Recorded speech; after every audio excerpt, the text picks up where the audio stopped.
Hello, hello. Yeah, I'm going now. So you can't talk to me now? Okay, bye.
Hey, a very special good afternoon to you. Welcome to the Browne and Browne show for today, Saturday, the 20th of January 2018. My name is Colin O'Neill. A very pleasant good afternoon to you wherever you are.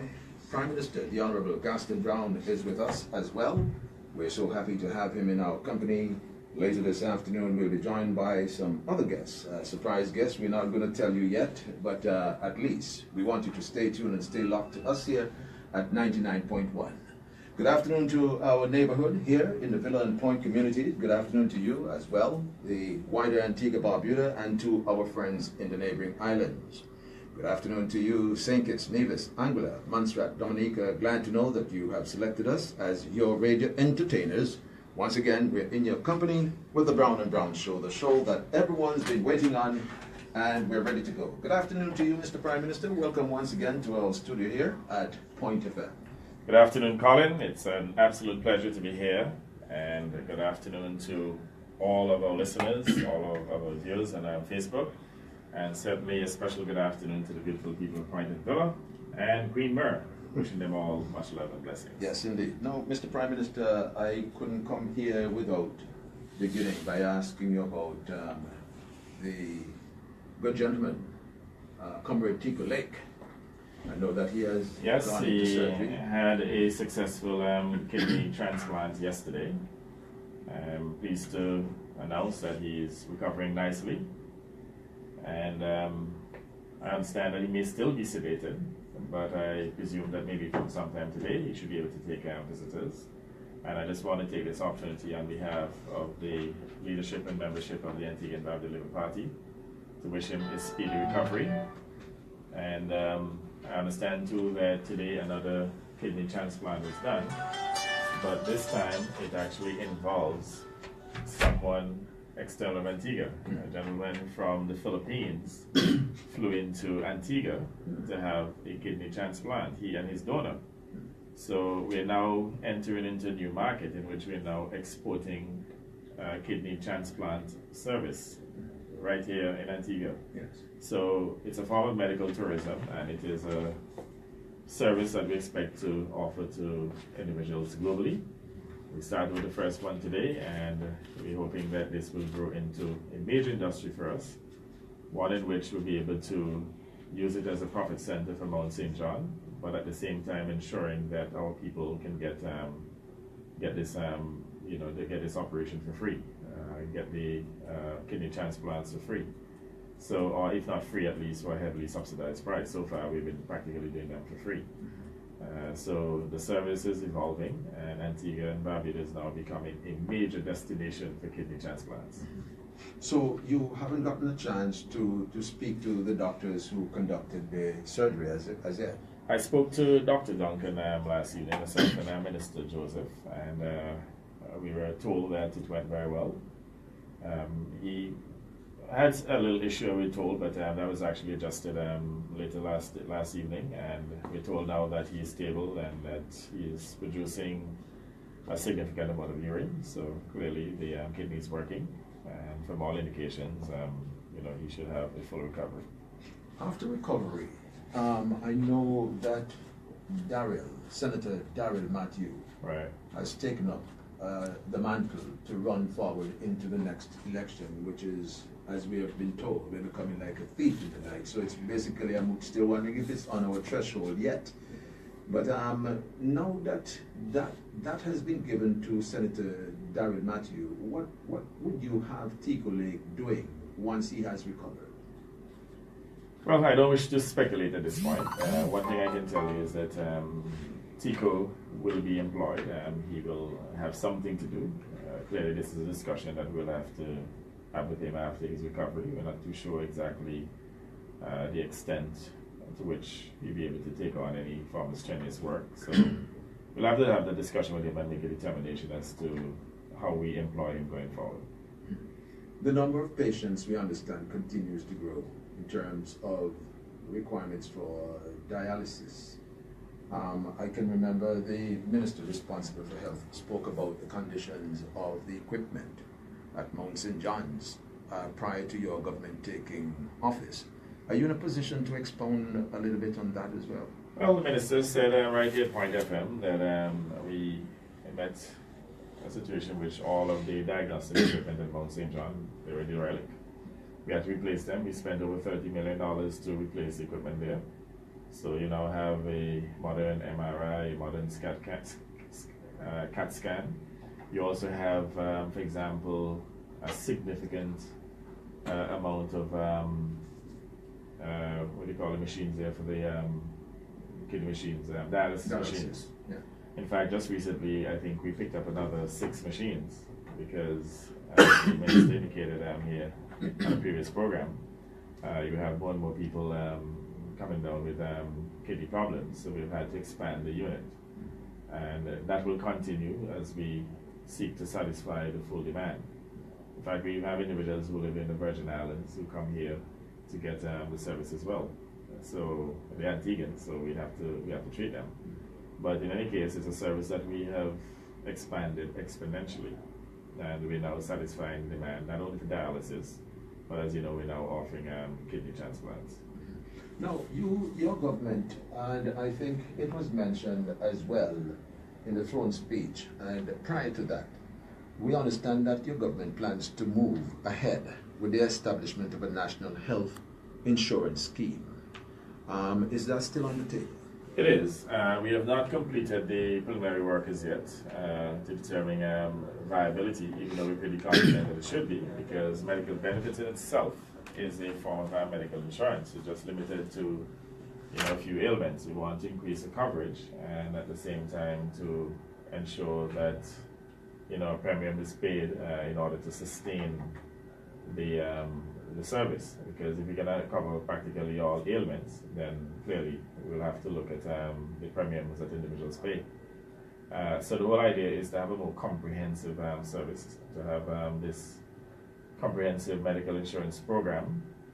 There's some who argue that it could be cost prohibitive, but we've been told that based on the amount of funds that we spend so far in healthcare, medical benefits in particular, that we should be able to achieve it. And I know there are other countries that have done so. I believe the British Virgin Islands had actually achieved a medical insurance program. So we're now looking at that model. And I believe late in the year, we should be able to start the transition into a full medical insurance program. Now, the opposition, as a matter of fact, when they heard about it, they looked at it as very unwelcoming news. They're saying that it's just campaign rhetoric. What would you say to them? Well, I believe that the people of this country know that we do not make idle promises. We say what we mean and we mean what we say. There may be times when we may probably project a particular timeline to get a task done, and we may not get it done on time because of unforeseen circumstances. But you can be sure that any promise that we make, that we're serious about those promises, we do not dupe people, we do not deceive people, and that we will deliver. So this national insurance program This is a serious program, one in which we want to ensure that we provide, let's say, greater scope in terms of the coverage of the various diseases, and to make sure that we can bring better health care to the people of Antigua and Barbuda. In fact, the objective is to bring first world standards of health care to the people of Antigua and Barbuda. So the naysayers, again, we have said time and time again that we're a can-do government. So those who say that it cannot be done, then that is what they did when they were in government. They said it could not be done. There are many things that they said could not be done when they were in government. When we said, for example, that we construct 500 homes, they said that one, there was no money. Two, they said there was no land. But interestingly, we've got the land, we've got the cash, without burdening taxpayers. And I have to adhere to that so far we have not taken any money from taxpayers for the housing project. We have used some very creative methodologies to raise funds in order to pursue the housing project. So we did it without any added burden on the treasury, and we were able to acquire land. So when they say that it can be done, we say that it can be done, and we have proven that it can be done. Now, I want to segue a little bit into what we had here on Thursday afternoon, a special edition of the Talking Point Show with me, where I had the opportunity to speak with the popular gentleman by the name of Mr. Lalit Kumar Modi. And he is one of those advocates for better cancer treatment, revolutionary methods, as a matter of fact. Right. So when he came to us here at Point FM, we had some questions for him. You were in the presence of Mr. Modi as well. Sure. Just for the benefit of our listeners, I would want you to recap on what was basically said, because I can recall he said some $100 million will be pumped into this cancer center that is revolutionary, and of course the first in the Caribbean. So we looking forward to that, as a matter of fact. And I want to hear what you would have to say. What's your thoughts on it now that we have spoken to him?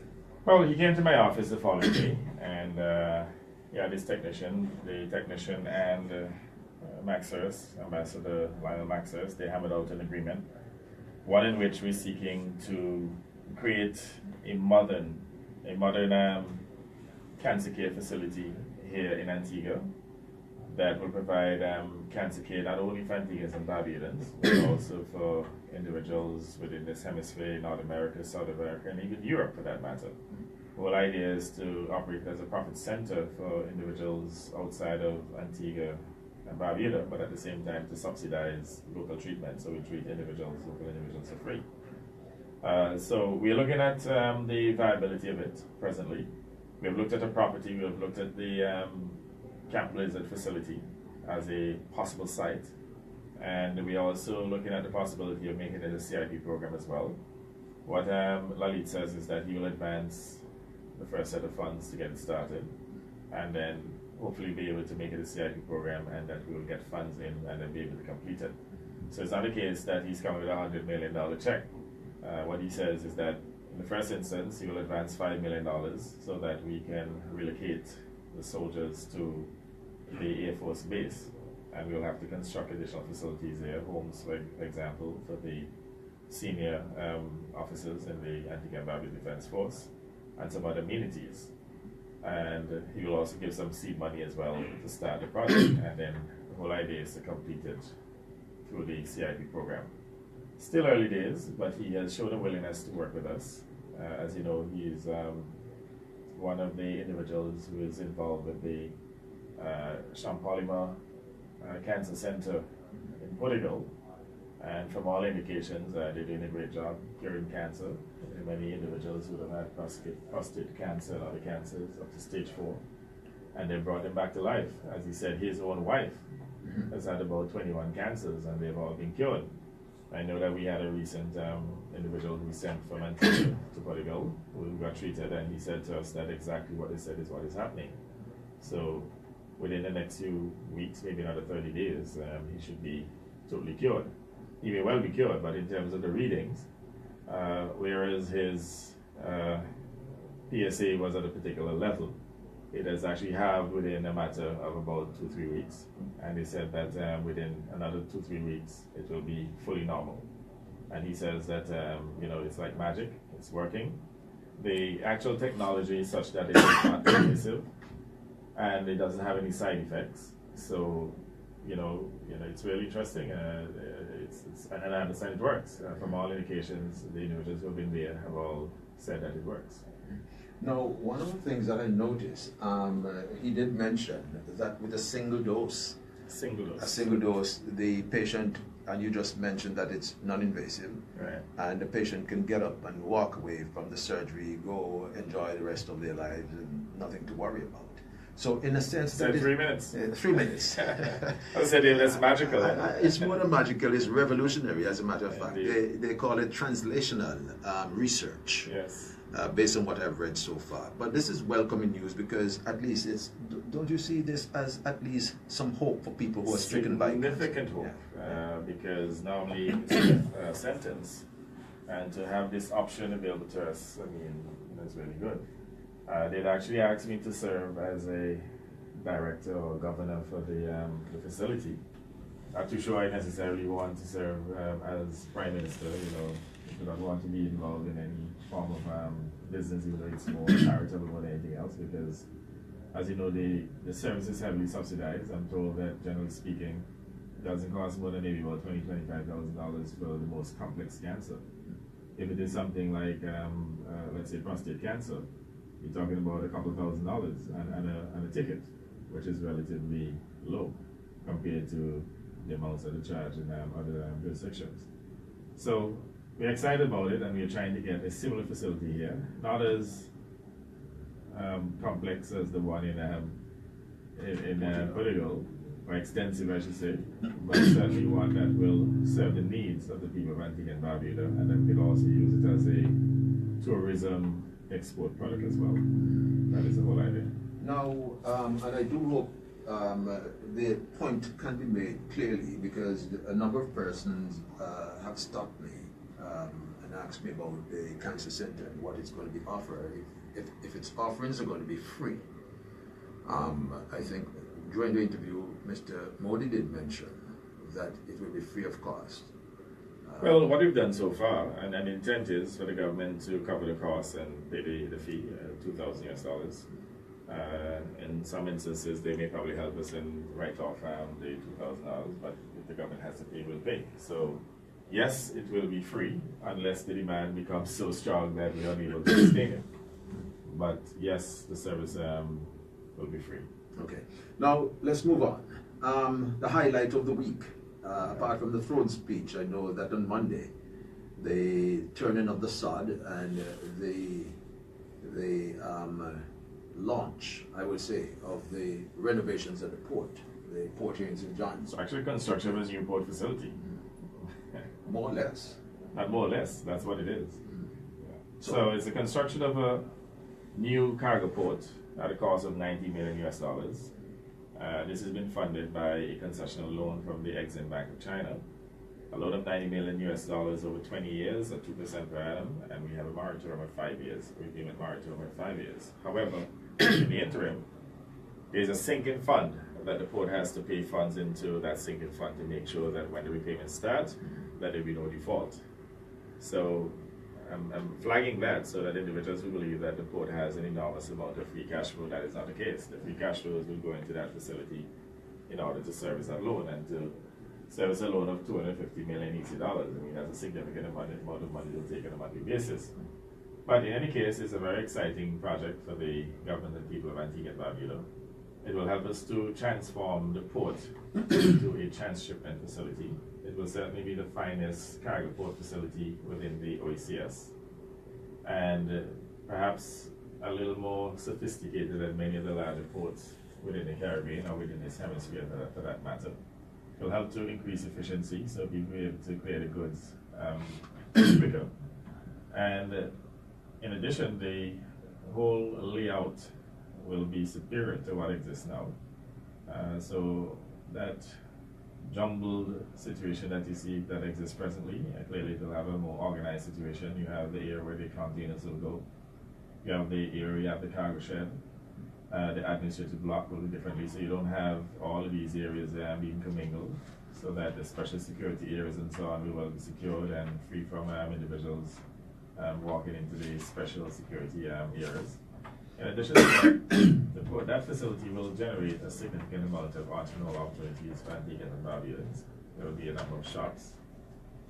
We're also reclaiming about 12 acres of land going westwards towards Fort James. The whole idea is to utilize the judge spoils to create more land. And we also will create about 6 acres between the distillery and Food City. And we intend to utilize that particular area between Food City and the distillery to provide land to the people of Antigua and Barbuda. You recognize it already, about an acre or maybe an acre and a half of land has been created already. That would have been from the judge spoils from the last dredging that we did when we expanded the Heritage Creek Pier. And even when we had the ceremony, you'd have seen a number of guys back there. Yes. So it's now viable land. And a number of people do not understand that land can be created. And what will happen when you build in it? You'll use piles, and the piles will go right into the bedrock. So this is a sustainable technology, one that will be utilized to create more land and to ensure too that we reduce the cost of the dredging, because the further you have to take the dredge spoil, it is more expensive it will be. Now, one of the things that we're doing as well is that we're partnering with a company out of the BVI to purchase a Devcon dredging company. I believe the cost of it is about $5.2 million US, and we'll be taking a 40% equity stake in it through NAMCO, because there's a significant amount of dredging to be done. They have to cut open the harbor mouth, they have to widen it, and that is actual rock that they have to cut through. In addition, they have to dredge the channel a little deeper, because what we're trying to do now is to accommodate larger ships, not only cargo ships, but also larger cruise ships. Up to this point, Antigua and Barbuda cannot accommodate the Oasis class ships. So what we plan to do is to construct a 5th pier. We should have signed this week, but I'm told that there's been a slight delay, so we'll be signing the contract for the 5th pier this week coming, so that within the next 14 days, you'll see work starting right here at Point Wharf to develop the 5th pier, which will take us from Point Wharf into Heritage Key. And that pier is specifically to accommodate the Oasis class ships. But there has to be a significant amount of dredging. In fact, some of it involves cutting some land on the coastline, going right up to Jews, where Jews is probably located, Walking Beach. So there's a significant amount of money has been invested within the St. John's Harbor. $90 million US in the cargo port, $30 million US for the new berthing facility, the 5th pier, to accommodate the Oasis class ships. And I'm quite sure too that as we continue, that we'll see a number of land-based investments. We want to encourage Antiguans and Barbudans, I mean those who we know who have money, to come together individually or collectively in partnership to do a number of land-based projects. So for example, we'd like to see a marina for mega yachts constructed within the St. John's Harbor. The government will give a lease on the seabed, and we'll give them concessions, including tax-free concessions, all the building material and so on and import for the project. They will get tax-free concessions on those. They'll get the lease on the seabed for a nominal price. We'd also like to see more shops, so that the Fuller property as an example. We'll be clearing all the buildings there, and we'll have land that we can utilize for the construction of additional stores. So we want individuals to come forward. They want to take a 1/4 acre and build a beautiful property. And let me make the point here, no speculators, serious investors who come in to spend their money to develop the waterfront here. Because eventually what we want to see, and we have a plan, we actually paid about $1 million US for a development plan for the port. I hear them say from time to time that we have no plans. That's utter nonsense. In fact, what I may probably do is to put the plan on a billboard within the next week or so. We make policy decisions here and we make sure we implement them. Speaking of billboards, not stopping you short, I know there's a big one there on Back Street. You have that up and running already. That's right. Yes, continue. In fact, I understand that it's a sight to see. So people come here all the time sightseeing, looking at how the proposed new port will look. I mean, that is the rendition as to how the port will look after the construction is completed. So we'll put up one of those within the next week, so that Antiguans and Barbudas, or maybe a couple of them for that matter, so they will see exactly how we plan to develop the coastline. And by the way, the development will start at Fort James.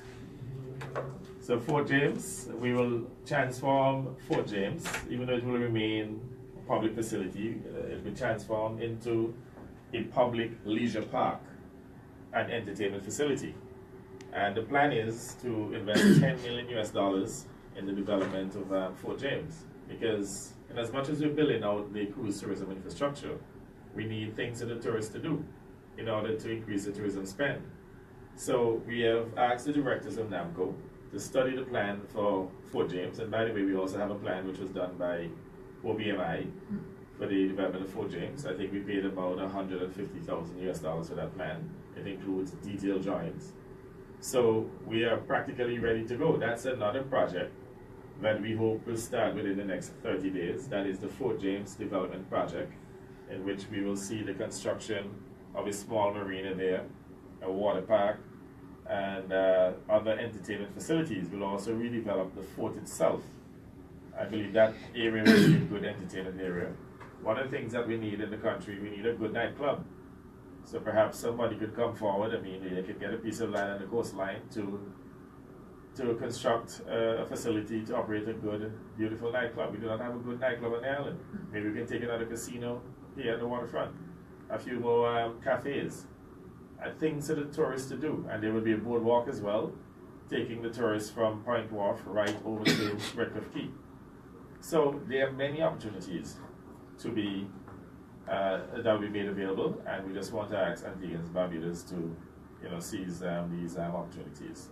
But we have the distinguished Daryl Matthew here. I noticed that, yes, he has just walked in, paying us an impromptu visit here. Good afternoon, good afternoon. Good afternoon to you, Mr. Senator Matthew. Yes, good afternoon. Let's not forget that, Senator Matthew. Indeed, thank you. Yes, we're glad to have you as well. I'm coming to you momentarily, but Mr. Prime Minister, something I want you to comment on, because I can remember sometime back in 2016 when the idea of renovating the port was looked at. You basically made comments by revealing that your government at that time had failed to secure some US $200 million from the Chinese Exim Bank for the seaport expansion. And on account of delinquent loans owed by the Antigua and Barbuda government, the prior administration, before you assumed power in 2014, that these were significant arrears with the Chinese government, and that was created more or less like a stalemate to the point where the loan was going to be reduced. Am I correct? Well, we almost jeopardized, let's say the former administration almost jeopardized the completion of the VC Bird Terminal and this port loan. The interesting thing is the discussions about this port loan would have started when we were in opposition, because in 2013 August I arranged a visit to China funded by the Chinese government. Took the Chief of Staff, Ambassador Lionel Waxhurst, and my wife accompanied me, and we got there. We said to them at the time that we would be returning within a year, but not as opposition leader, as Prime Minister. Yes. Interestingly, they believed it, and we indicated to them at the time too that we would need to borrow about $200 million to develop the waterfront. It included both the cruise tourism and the cargo port. So, we had the audacity at the time to start the discussions in opposition. So by the time we won in June of 2014, within a matter of weeks, we got a formal invitation to China. And within, I think it was, a 2-month period, we were in China on a state visit, and we were able to execute a memorandum of understanding, which included funding for the construction of the cargo port. Initially, we were thinking about borrowing $200 million, but because the country was so highly leveraged, we had to reduce it. But they gave us a commitment then in China in August of 2014 that they would have funded it. President Xi himself said to me, no problem, you have made representation before, we know that this project is dear to you, we will do it. The problem was subsequently that we had these arrears, and the China Exim Bank said, well, there's no way that they can pursue the loan, considering that we had a bad credit history with the Chinese Exim Bank.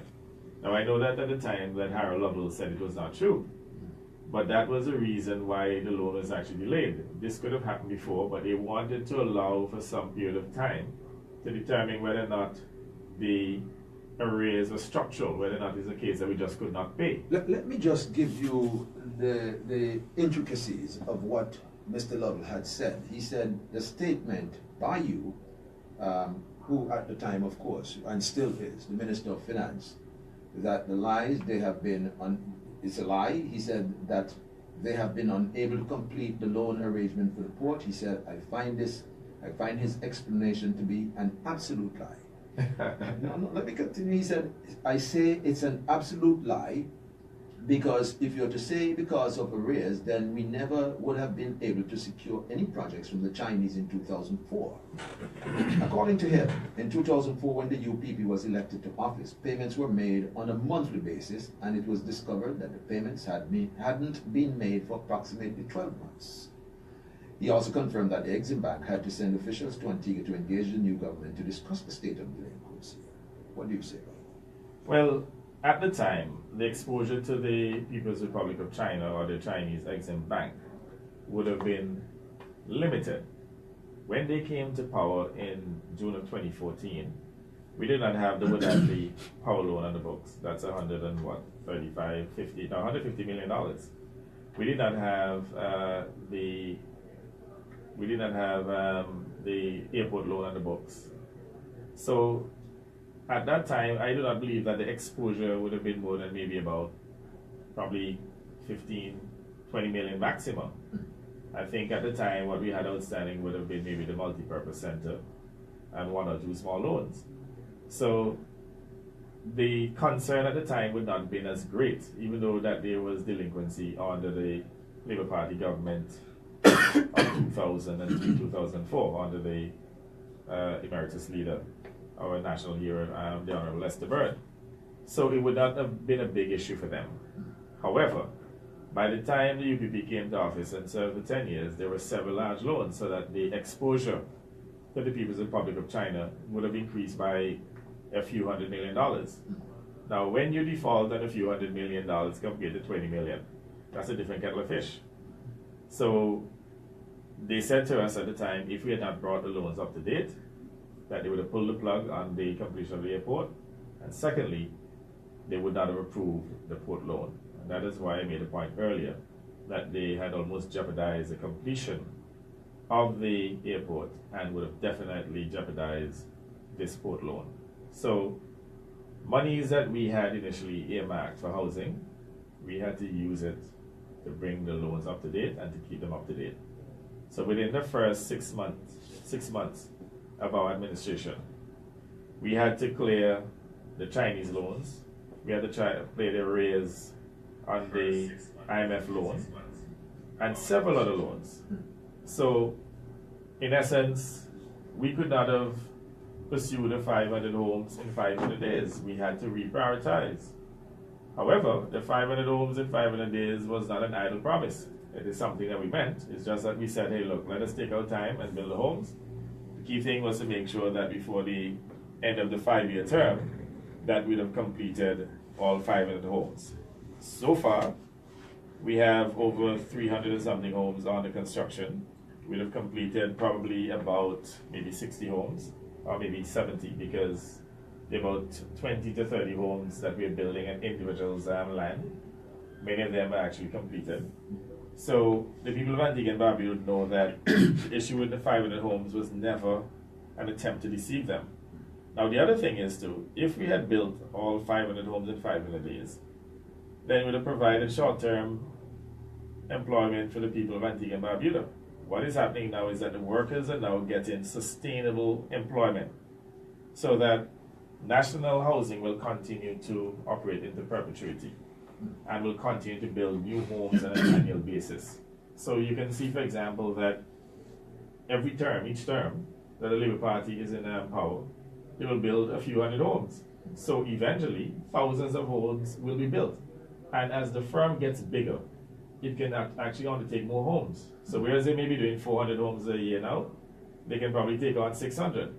So for us, the model that we have now for the housing, it is more sustainable, it is more beneficial to the workers in terms of providing them with sustainable employment. And let me just make the point in passing too, that we have a recommendation from the Antigua Trades and Labor Union to increase the pay. We have accepted, and we'll be writing next week to the National Housing Company to ask them to proceed to put the arrangements in place to increase the pay. Just want to make that abundantly clear, and that is a promise that I made to them as well before the end of last year. Again, I just want to emphasize here that we mean what we say, and we say what we mean. There is no way that this man will go out there and tell anybody, or the nation for that matter, anything that I do not mean. In that case, I remain silent. So, this idea that we dupe the people, total nonsense. It is the UPP that has a history of duping the people. I see now, for example, that they are stating that they're going to reduce fuel variation. They made that promise before the 2004 general elections. In fact, they said they're going to eliminate it. They neither eliminated or reduced it. In fact, the fuel variation increased. And they're coming back with the same old argument about eliminating or reducing fuel variation. People have heard that before. It is the same Harold Lovell, who was a member of the UPP in 2004, who made those promises. Never kept them. He was finance minister. In fact, he was de facto prime minister. Didn't do it, and now he's making a promise. I understand too, they're promising that they will decriminalize marijuana. Well, how are they going to achieve that? Because we're going to decriminalize it. We're coming to that because that's one of the issues I have on the cards here. An interesting point I want to make here. Yeah. You know, we invited them to the opening of the groundbreaking for the new port. They didn't show up. I recall when I was in opposition, I think it was in 2010, they invited me to the opening of the groundbreaking, of the airport, and I went. So they were there gloating, and I remember telling Baldwin Spencer, well, it's okay, you can build it, but I will certainly open it. And you did? And I did. But hear this, we will build this one, that is the port, and we will open it. That is to say, you're very confident that you're going to win the next election. Absolutely, we're going to wipe them out, man. Okay. Now, you spoke about sustainable employment, and with all the projects that we're seeing coming on stream, some of them, as we speak, they're being done. Right. At what point do you think that we'll see the likelihood, by any chance, of importing laborers? Because I know for a fact that a lot of young men in particular, they've gone into the construction field. And at the same time, where gender equity is concerned, I would believe that you would want to talk about having your young women as well joining the task force. That is important. If we do not have females get involved in construction, then we will have to import even more individuals into the country. When you look at the amount of projects that are taking place and those to follow, I believe that by the fourth quarter of this year, we're going to have a problem with finding enough workers. You know, Replay just launched their project yesterday. They signed with Rosewood. Rosewood operated the Jumbi Bay Hotel for many years here. And they are now, well, they're about to operate this new hotel for Replay when it's constructed within the next 3 years. They will need about 500 workers. Sunwing, as you know, is presently employing individuals. They're taking on about 700 to 800 workers. We have presently as well the $25 million project for Calvinia. We have a couple of hundred workers there. Barrett is expanding his hotel. He has perhaps maybe close to about maybe a good 75 workers. Tamarind Hills, they have over 100 workers. Hodges Bay Club, they have over, I believe, 100 workers as well. It's just an enormous amount of construction taking place on the island. And you can see the growth reflecting in the port figures. So, for example, you may last year the port did $43 million. Now the port intrinsic business. So it is reflective as to what is happening in the economy. If there's a strong demand, if consumption is strong, then more goods will be imported in the country, and then the port revenue will increase. If on the other hand, consumption would have been low, as in the case of 2013, then you'll have a reduction in the port revenue. Now, whereas the members of the UPP tried to suggest that Harold will be a good finance minister, by the way, he never was and he never will be. Under his tenure, the country's economy contracted on average by about 4% per year. So over a 5-year period, we lost 20% of our GDP. Now under my leadership, in 3.5 years, the country's economy expanded by about 5% per year.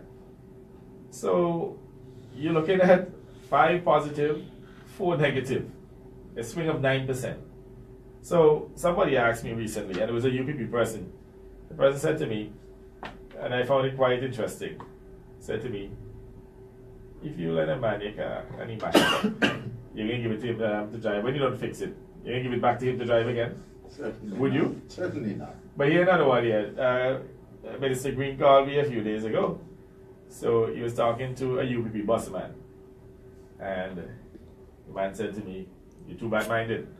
So I tried to figure out what the man talking about, because I know that there hardly anybody involved in politics are more generous than me. He said, you're too bad-minded. He said, boy, we can't have enough time to count my money. Making so much money down at making so much money down at Heritage Key. Carry tourists. I want to talk a little bit about what the Governor General, Sir Rodney Williams, the head of the state, during the delivery of this year's throne speech in Parliament last Thursday, where he spoke about the healthy growth, record levels of employment, which you just based your last bit of discourse on, and the continued lowering of taxes. Are you in a position to tell us some of these taxes that are going to be lowered? Well, as you know, we eliminated personal income tax. I mean, that was over $30 million going back into the pockets of the people of Antigua and Barbuda, the workers of Antigua and Barbuda. The IMF came around, they weren't in favor of it, and they said to me in one of their meetings that clearly it has helped to spur increased growth, to the extent that Antigua has the strongest sustained growth of any country within the OECS and beyond. So it is working. In terms of other taxes, we have an initiative that I will announce in my budget. I don't necessarily want to state it at this time. But as far as practicable, our intent is to keep taxes as low as possible. Let me make the point here too that even at the port, whereas the revenue doubled during the last 3 years, we did not increase the tariffs. I want to make that abundantly clear, that there was no increase in the tariffs. This is just pure organic growth from increased demand, increased consumption. And similarly, my government has not increased the taxes. We have actually lowered the taxes, and we will continue to do so as far as practicable to make sure that the people of Antigua and Barbuda have strong disposable incomes.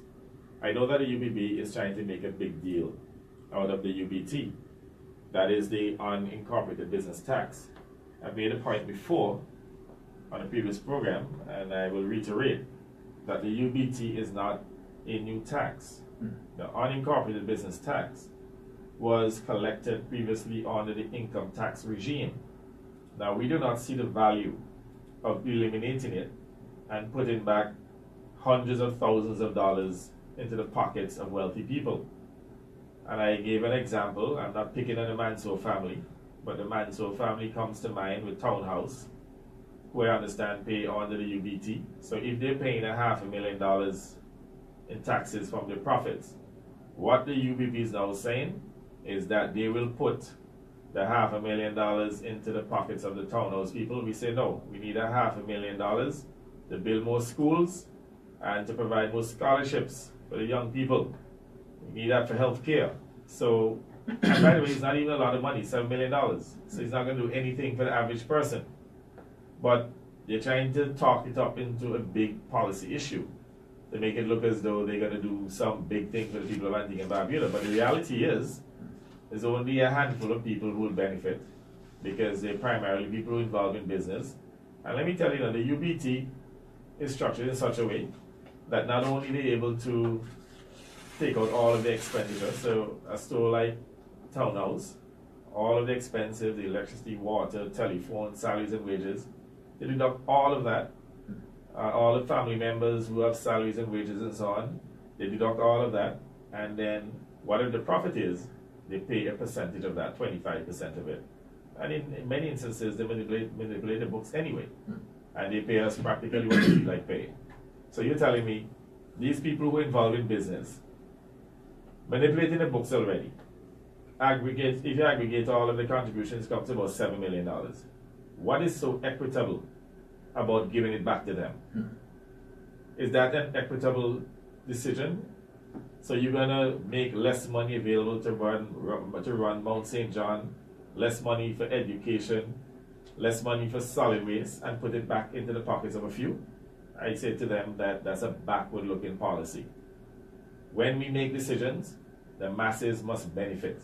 So this $7 million, you know what's gonna happen? It means $7 million less service, worth of service, going to the ordinary people of Antigua and Barbuda. In other words, they're trying to make their friends, their rich friends, wealthier, and to reduce the living standards of the ordinary man in this country. Now we have with us, Mr. Prime Minister, I'm going to come back to you, but I see Senator, the newest senator on the block, Senator Darrell Matthew. Good afternoon to you again, Senator Matthew. Good afternoon, Colin. Good afternoon, PM, and to the listening audience here in Antigua and Barbuda and the rest of the world. Good afternoon. Is it your first time to our studio here It at is. 99.1? I see you looking around. It's quite nice. You know, you're looking around and I see you smile. You look very comfortable here.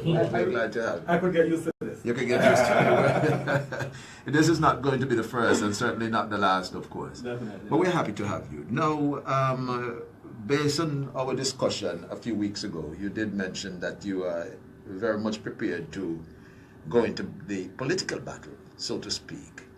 I'm sure that you have heard as well that Comrade Tico Lake had gone through surgery yesterday. Yes. Have you heard anything in recent times? Today he did it yesterday. Have you heard anything so far on the surgery and how he's recuperating? Well, I spoke to him prior to him going into surgery yesterday, and he was in quite good spirits. Since then, I have not heard directly from him, but I've heard from those who were a part of the procedure that he seems to be doing quite well. He's responding positively.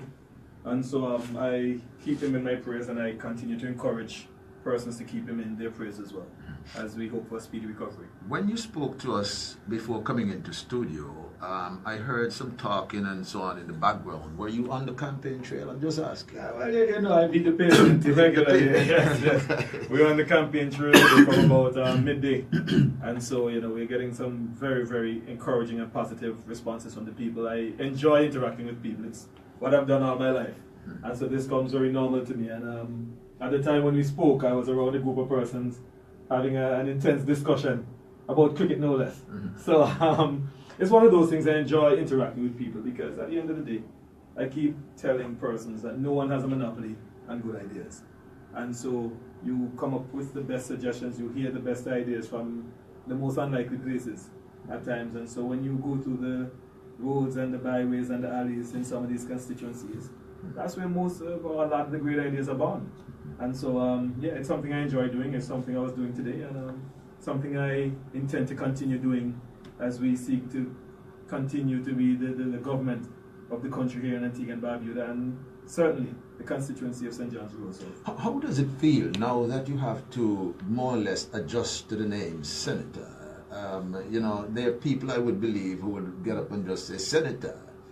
Have you found yourself being in a position now where you feel different because people have a different outlook on you, and especially now that you are more or less a public servant at that level, people have high expectations. How do you feel going forward? How do you feel now that you are now Senator Matthew instead of just Mr. Darrell Matthew? You know, It's funny you ask that question because a couple of days ago, I was buying lunch at a particular eating spot and someone came and said, "Good afternoon, Senator." So I looked around to see who the senator That's exactly my point. That's exactly my point. It's one of these things where I appreciate it and I feel very privileged to have been asked to serve in the upper house because not many persons in our nation's history have gotten the opportunity to do that. And as I said in my maiden presentation, my intention is to uplift the debate, to make sure my contributions are logical, well thought out, and add value to the House of Parliament. As it relates to me, I'm still Darrell Matthew. I'm out there, persons call me Darrell, they call me Matthew. they expect me, and I expect to be the same person I was the day before my appointment as senator. Because at the end of the day, the higher you go up on the ladder sometimes, the more exposed you become, and you need to remain grounded and recognize that life happens at times, and so you don't get too caught up in titles and everything. If you're there to represent people, you do it to the best of your ability. What are the things that keep you grounded? I love people. I came from a very, very humble background, growing up in Ebenezer and in Golden Grove, and we were never wealthy people. And I've always been taught to work hard for what you have. My family were vendors in the market. My mother was a cleaner in the government service, and so I didn't grow up in a life of privilege where everything was at your fingertips. So I understand what it feels like to be poor, and I've made a personal pledge that I will never forget that. And so anything that I can do to raise persons, to improve persons' quality of life, I intend to do it. And so just that very experience that I've had growing up, and some of the persons who surround me, it keeps me grounded, because at the end of the day, like I said, you don't want to be one of those persons who climb the ladder and then kick the ladder down. And I never intend to be that. Someone called me here right after my show, the same day you spoke to me, and they said to me, "Colin, did you get a chance to listen to the gentleman you interviewed this morning?" Which basically, while working, we were monitoring your delivery, your maiden debate speech in the upper house. And we were excited when we heard you. As a matter of fact, the gentleman said to me, "If I were to mark him out of 10, I will give him a 9. The other one I'll take away because he should have been there a long time." How do you feel about that? Because you were brilliant in my opinion. Absolutely brilliant. Yeah. But tell us how you feel about that statement. I'm honored that persons appreciated my presentation. I spent quite a bit of time preparing, because at the end of the day, I don't take my duties now as a senator lightly. I hear a lot of the bantering back and forth, because I go to the House of Parliament on a regular basis just to listen to the debate. And it's something I've done for many, many years. And one of the things I find very distracting as a member of the public at the time, listening to the debate, is that you don't really get the substance. You get caught up so much in the back and forth between the person sitting there, that sometimes the real important issues get lost. And I wanted to ensure that persons had an opportunity to listen to what I had to say, to digest what I had to say, to dissect what I had to say, and to see if it made a little bit of sense to them. And so I did prepare for my presentation, as I usually do for any presentation that I'm giving. And I always hold a mantra: to whom much is given, much is expected. And I don't think that the Prime Minister or any member of the party would feel happy knowing that they've given me the opportunity to serve in the Senate, and I'm embarrassed. I don't deliver, I don't show what this party is capable of doing in the Senate and in the lower house. And so for me, it was something I had to prove to persons that I deserved to be there, that I have a right to be there, and that I can represent the party and the government of Antigua and Barbuda well. No, I'm glad that And you made us proud. Yes, Thank you. indeed. Now, there are a number of people who have called us here at Point FM speaking about the Prime Minister's judgment, and people should continue to have put more trust in the Prime Minister's judgment. Your selection as a senator, your call to serve, they even commented about that. Are you in a position to say whether, and I want to hear from you pertaining to what's your take on the issue of the Prime Minister's judgment? And not because he's in here, I'll be very frank about it. But I'll tell you this, I've known the Prime Minister for quite a few years, even prior to him becoming leader of the Antigua and Barbuda Labour Party. And one of the things I know he appreciates is honesty and forthrightness. You know, person, say exactly what is on your mind, don't sugarcoat it, because at the end of the day, I don't think the Prime Minister wants to be surrounded by yes men. I believe the Prime Minister has exercised sound judgment in the past. Persons may not necessarily agree with his decision making, but at the end of the day, you elect a government and the leader of your party to be Prime Minister to make the best decisions possible based on the information they have before them and in the best interest of the country. And so there are times when some persons may not agree with the Prime Minister's decision on one matter or another, and I think if they don't, they have an obligation and a responsibility to let him know, and I certainly intend to do that if that situation should arise. Will I air dirty laundry in public? I think that's irresponsible. But I believe that the PM is an accessible person. He's here every Saturday for persons who don't agree with him to call in and say so. Sure. You know, I've known him to be an accessible person, and if the situation arises where I think that he may not be doing something I agree with, I feel very comfortable letting him know that. Now, in your maiden delivery in the upper house, you spoke about the issue with the Barbuda lands. Intrinsically, you're saying to those who are being given the offer of lands freehold for only $1, you said to them, go for it, go ahead, grab it. For those of you who don't want them, that's your business. I want to know essentially, what's the message you were sending? The message I'm sending is that those persons who do not agree with a particular position ought not to rob those who do agree with it of the right to benefit from it. It is as simple as that. The argument is being made that Barbuda lands belong to Barbudans, and the government is giving them an opportunity to exercise that right, if they so believe. Everyone, including the opposition, has now accepted that the lands in Barbuda are crown lands. And so, if it is that they have an interest, they meaning the opposition and others, have an interest in ensuring that Barbuda lands remain in the ownership of Barbudans, this government is giving them the absolute right to do that. You can now own it without it being disputed by anyone. And so, for those persons who do not wish to exercise that right to own a piece of land for $1 or whatever price it may be, that's fine. Don't take up the opportunity. But do not rob those who want the opportunity to do so from exercising that right. There's a young lady whom I've met a few days ago in a particular supermarket. A young lady by the name of Erica Edwards.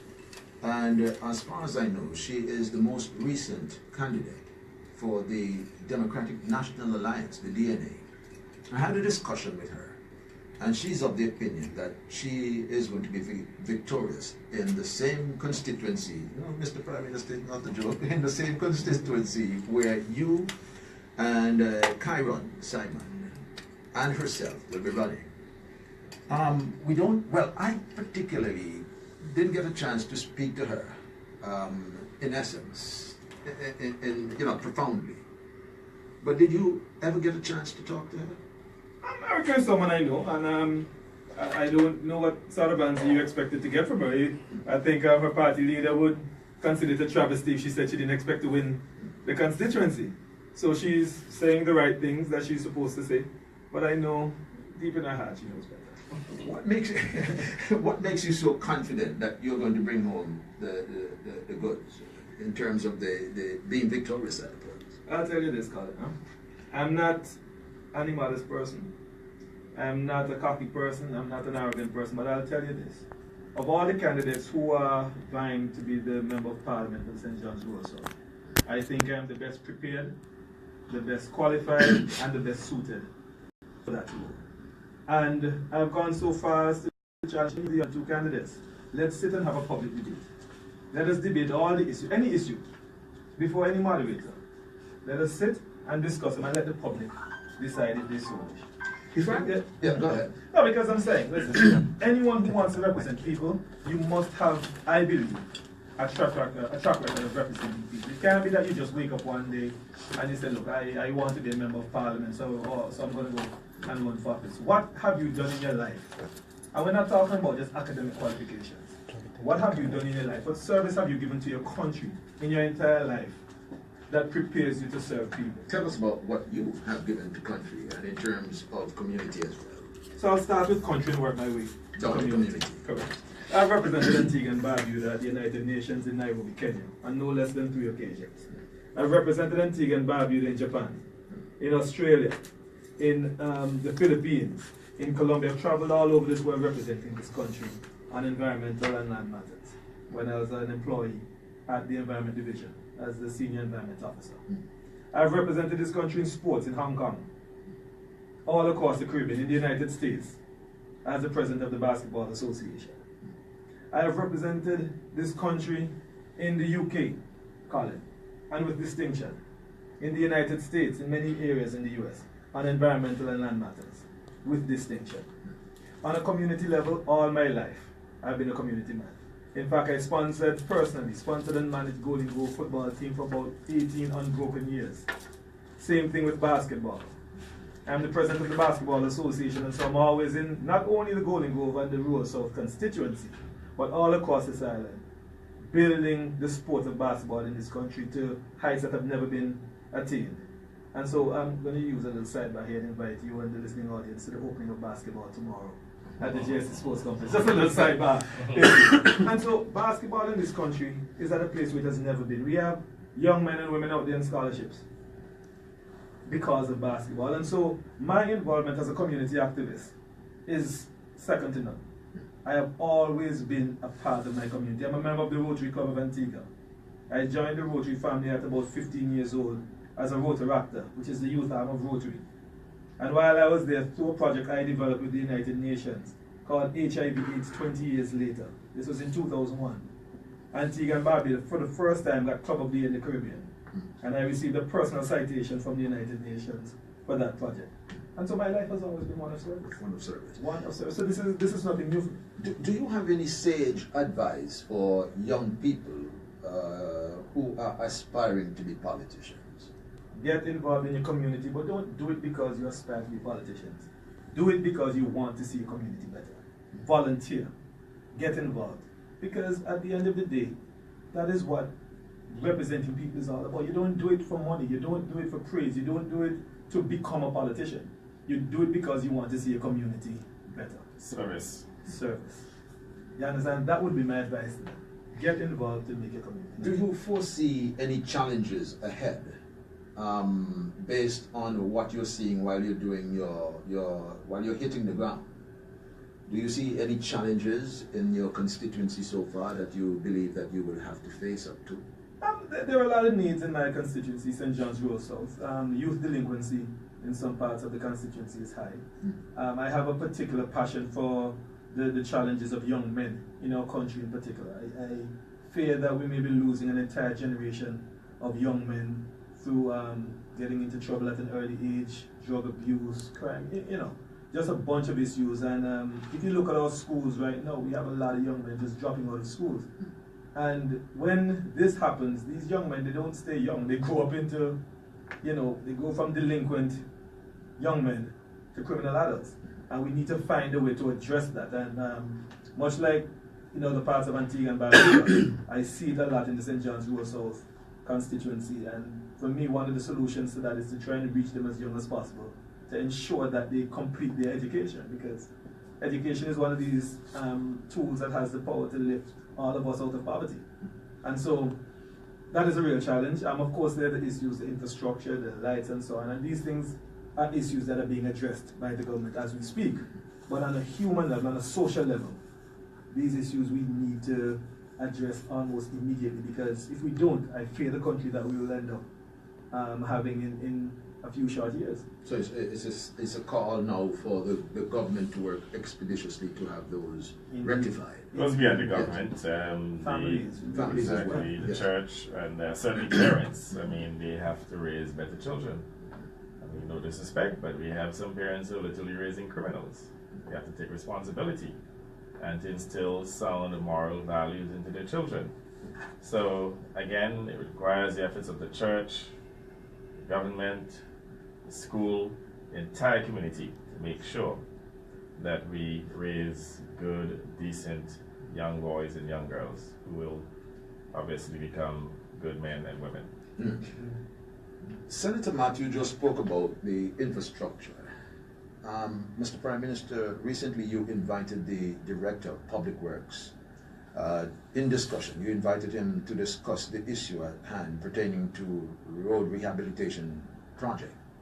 To discuss, to implement. To implement. Okay, so tell us about it. Well, we're addressing the, let's say, decrepit roads that we have throughout the island. The country can expect a significant amount of roadworks for 2018. We have actually budgeted over $200 million, and the work has started. In fact, I believe there are several communities in which we're actually barber-greening roads, and we're building new roads as well. In your area, Daryl, I know that there's a contractor that has been selected to do some work in your area. Yes, yes. And there are several other areas. We have some bad areas that have had extremely bad roads, no drains for decades. Areas like Cashew Hill, West Berlin. There's an area in your constituency, Rolling Grove Extension.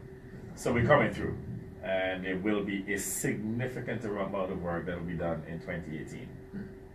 Now, I can recall the leader emeritus, Sir Lester, spoke about a new brand of beer. I'm just going into something here because while you were speaking of infrastructure, my mind flashes back on the port development, and you mentioned that the distillery there, the lands there are going to be used as well. Where is the location where we're going to see the brewing being done here? Is there a location earmarked already? Crabs, where Dudley Beer was located. What we're doing is that we're putting in the land and the existing facilities there, like the tanks and so on, as equity, government's equity. So government may end up with about 25% equity in the business. Now, it is the same individual who started with Dudley Beer, from Germans, who started it probably about 3 decades ago. They're the ones who are now partnering with us and other individuals in order to re-establish a brewery at Crabs. And we're hoping that this will start sometime late in the year. So we're going to see the Wadadley brand back here, being brewed here. I don't know if they can use the Wadadley brand. I think that's already taken. That's sold.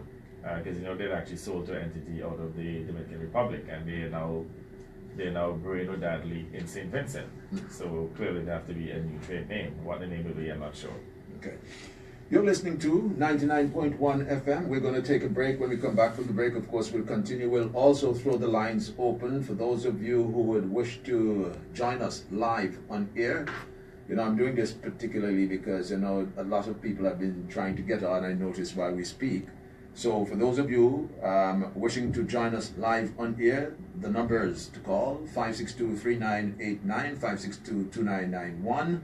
Those are the numbers. For those of you outside of Antigua, especially our followers, our listeners, over there in the tri-state area, all you have to do is to call us on 1-268-562-3989 or 1-268-562-2991.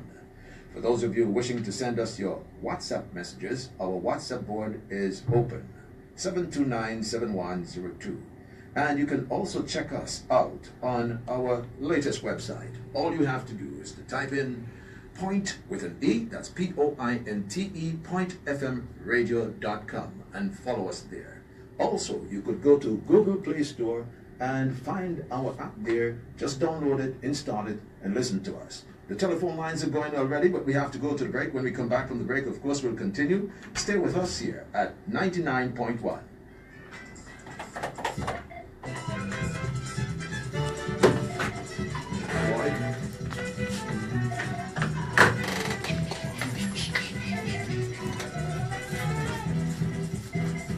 Night and day I catching hell. If you think you're doing well, just because I sing a few calypso. But that is my misery. Calypso don't make money, but most of them don't know that I have my axe to grind, just like any other man, existing in poverty and this giant ghetto land. But I intend to hammer. Tell them for me no dice. I ain't gonna eat lice. I ain't gonna grow old, sitting in the cold, not me.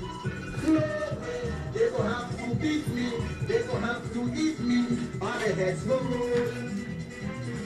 Tell them I said I was born in this land, I will die in this land. Nobody Nobody go run me from where we come from. Nobody go run me, lad. Nobody go run me. Nobody go run me.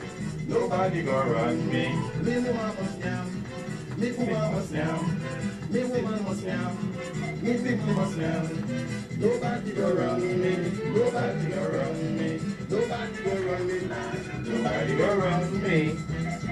Life is much for us to choose. Some we win and some we lose. But sometimes life is so confusing. I had a lot of friends one time whom I used to wine and dine and give them bread when they leave it.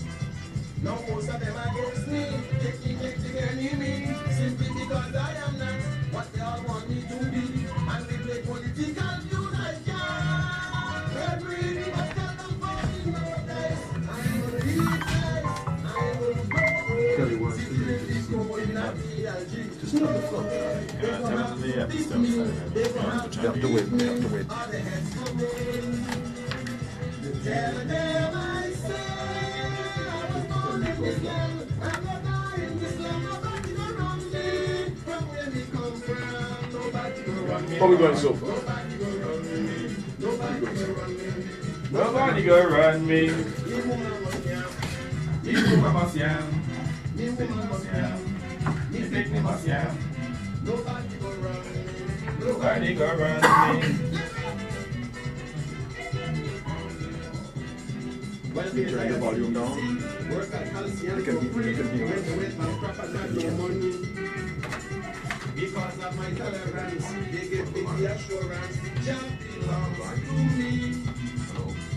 But I hear some people hide in our society. They don't like my calypso because they can't control me. So they plan to kick out my ass. Tell them, nothing, no dice. I ain't gonna leave lies. I ain't gonna blow hole. Sitting in the cold, not me shorty. No way. All you have to beat me. All you have to bury me more than 6 feet and more. Tell them I say I was born in this land. I go die in this land. Nobody go run me from where me come from. Nobody go run me, lad. Nobody go run me. Nobody go run me. Nobody go run me. Me woman must yam. Me People woman must yam. Me woman must yam. Me people must yam. Nobody go. Hey, welcome back to where it's at. Antigua's living legend. Nobody can run me. King Short Shirt, right here from the Point community. It's a wonderful feeling. Saturday afternoon, 21 minutes now before 6 o'clock. In my company this afternoon, right here on the Browne and Browne Show, is the Honorable Prime Minister Gaston Browne is with us, and also Senator Darrell Matthew. And we were in a really good discussion there, but we had to take a break. As I said, we're going to throw the lines open. Our WhatsApp board, by the way, it's flooded here with messages. But we're going to take the calls. Let's go to line number 1, 562-3989. Good afternoon to you. You're live, 99.1. Good afternoon. Hi there, good afternoon. Okay, I have a big issue in Bethesda. I don't know if anybody called you as yet, but I have to tell you. Last year, April, dig up the road. Okay. Prime Minister, they don't come back and finish to do the concrete at the side of the road. We have accident in Bethesda week before the last with a truck.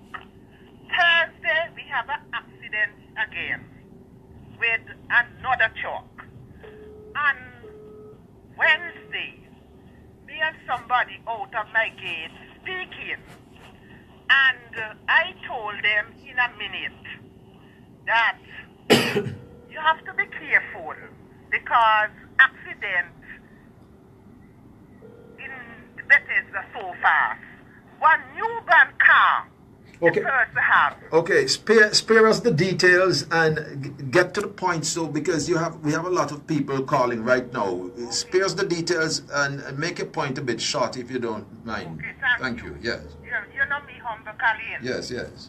And the Prime Minister, please call APA and let them know come and fix the road in Bethesda because a lot of people talking about this, that they're going to have copy debt in Bethesda. Where exactly in Bethesda are you talking here? Did you? Okay, Yeah, from quickly. the phone booth, come right down to the corner, going to Christian Hill. And please, the Prime Minister, Yes, sir. I know that you are a man of your word. And I know that you're concerned about people. And I know you're a loving minister. And up to last night and this morning in church. 1 second here. Mr. Director, how are you? I'm on Point FM. Live. Live. This is Gaston Browne here. I understand we have a death trap in Bethesda. A road that needs to be fixed. I'm told that there have been several accidents there already. And we need some urgent action in that. And while at it, there is a road there. There is a big hole there on Fort Road. Just beside where Christos has a supermarket. That one too is a major problem. We need to get it fixed. Okay. We'll tackle that by Monday later. Yeah. Thank you, sir. You're a good man. Cheers. All right, caller. I'm sure that you have heard that. Yeah. Okay. Thank you, the Prime Minister. Thank you. Action Jackson. He's here. Let's take another one here. You know, if it's one thing I admire about the Prime Minister, he doesn't leave any stone unturned and he's quick to action, right? We have never seen anything like this before. You know, Mr. Prime Minister, not because you're here. Some people call you a radical, but I think it's a radical in a good way. You know, anyway, let's go. Continue. Good afternoon. You're live. 99.1. Your WhatsApp number. 729-7102. Send us your messages. 729-7102. All right, you're welcome. Let's take another one here. Good afternoon, you're live, 99.1. Good afternoon, Mr. Prime Minister. Good afternoon, sir. Calling Mr. Matthew. Good afternoon. Boy, I'm telling you, I know every time the Prime Minister will make a decision, make a choice is a good choice. By selecting you to the Senate, I listened to your first debate, boy, I'm telling you, you sound so positive, and I'm telling you, when you bring up that seat, we're so going to be proud of you. Thank you, thank you. You understand? And I'm so happy that you actually had public work so you can get a feeling of what's going on there as well. I'm very grateful, let me tell you, I didn't like to see you when you see the Prime Minister put you at public work, because I know you to get the job done. I work with you at agriculture.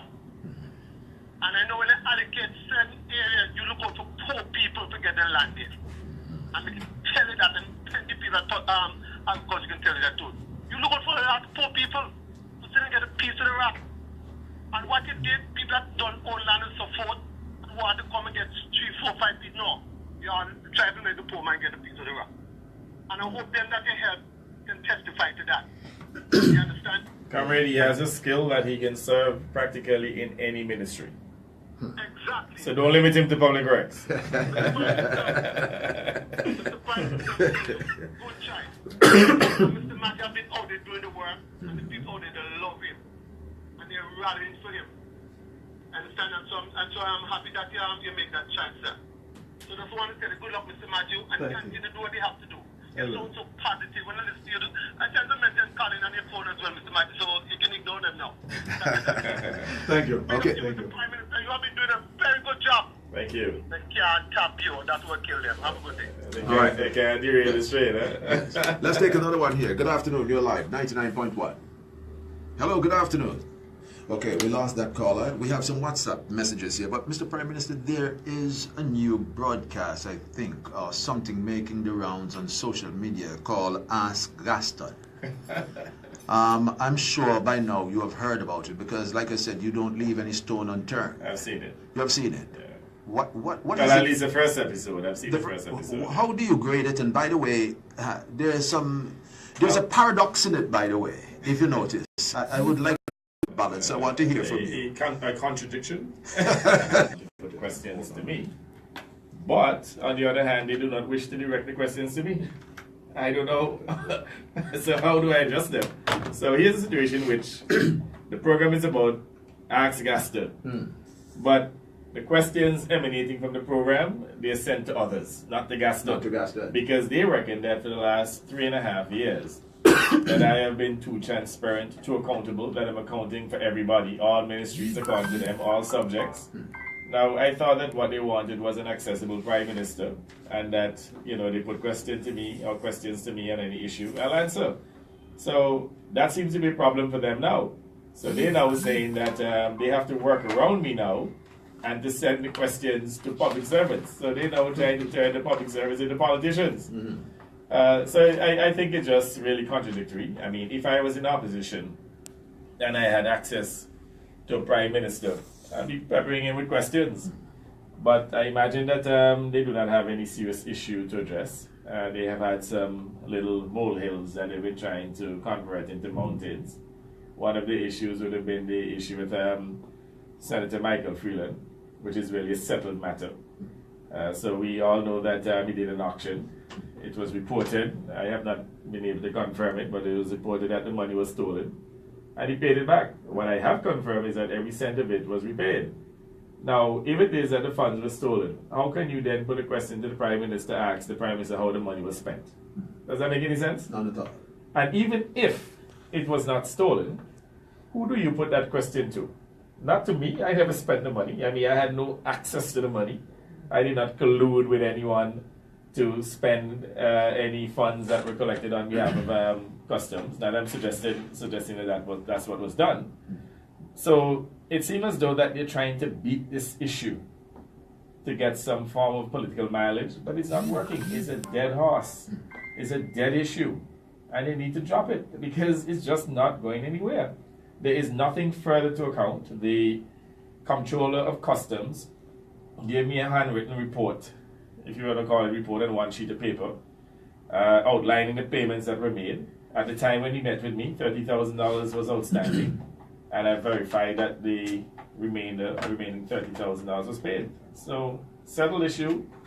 Mr. Freeland decided, in the interest of protecting his integrity and not to bring the party into disrepute, he decided to resign. So what I keep asking him, what else do they want, you know? Stick a pin there, because I noticed that there is only, in particular, one media person who has been following this situation pertaining to the former senator, Michael Freeland. But think about you mean one in particular media personnel. I see. And that person is coming from one particular... Well, maybe not, because I've also seen them writing extensively in their editorial about the issue. So it seems to be an observer media fetish. Seems so. That's what you say. Absolutely. All right. We have someone on the line joining us, but we're going to continue because I also want to ask you about their latest talk about the Artenibs Foundation. Sure. Good afternoon. You're live, 99.1. Good afternoon. Good afternoon. Mr. PM, good afternoon. Good afternoon. Good afternoon. And I certainly want to convey when you said that you're not going to leave any stone unturned.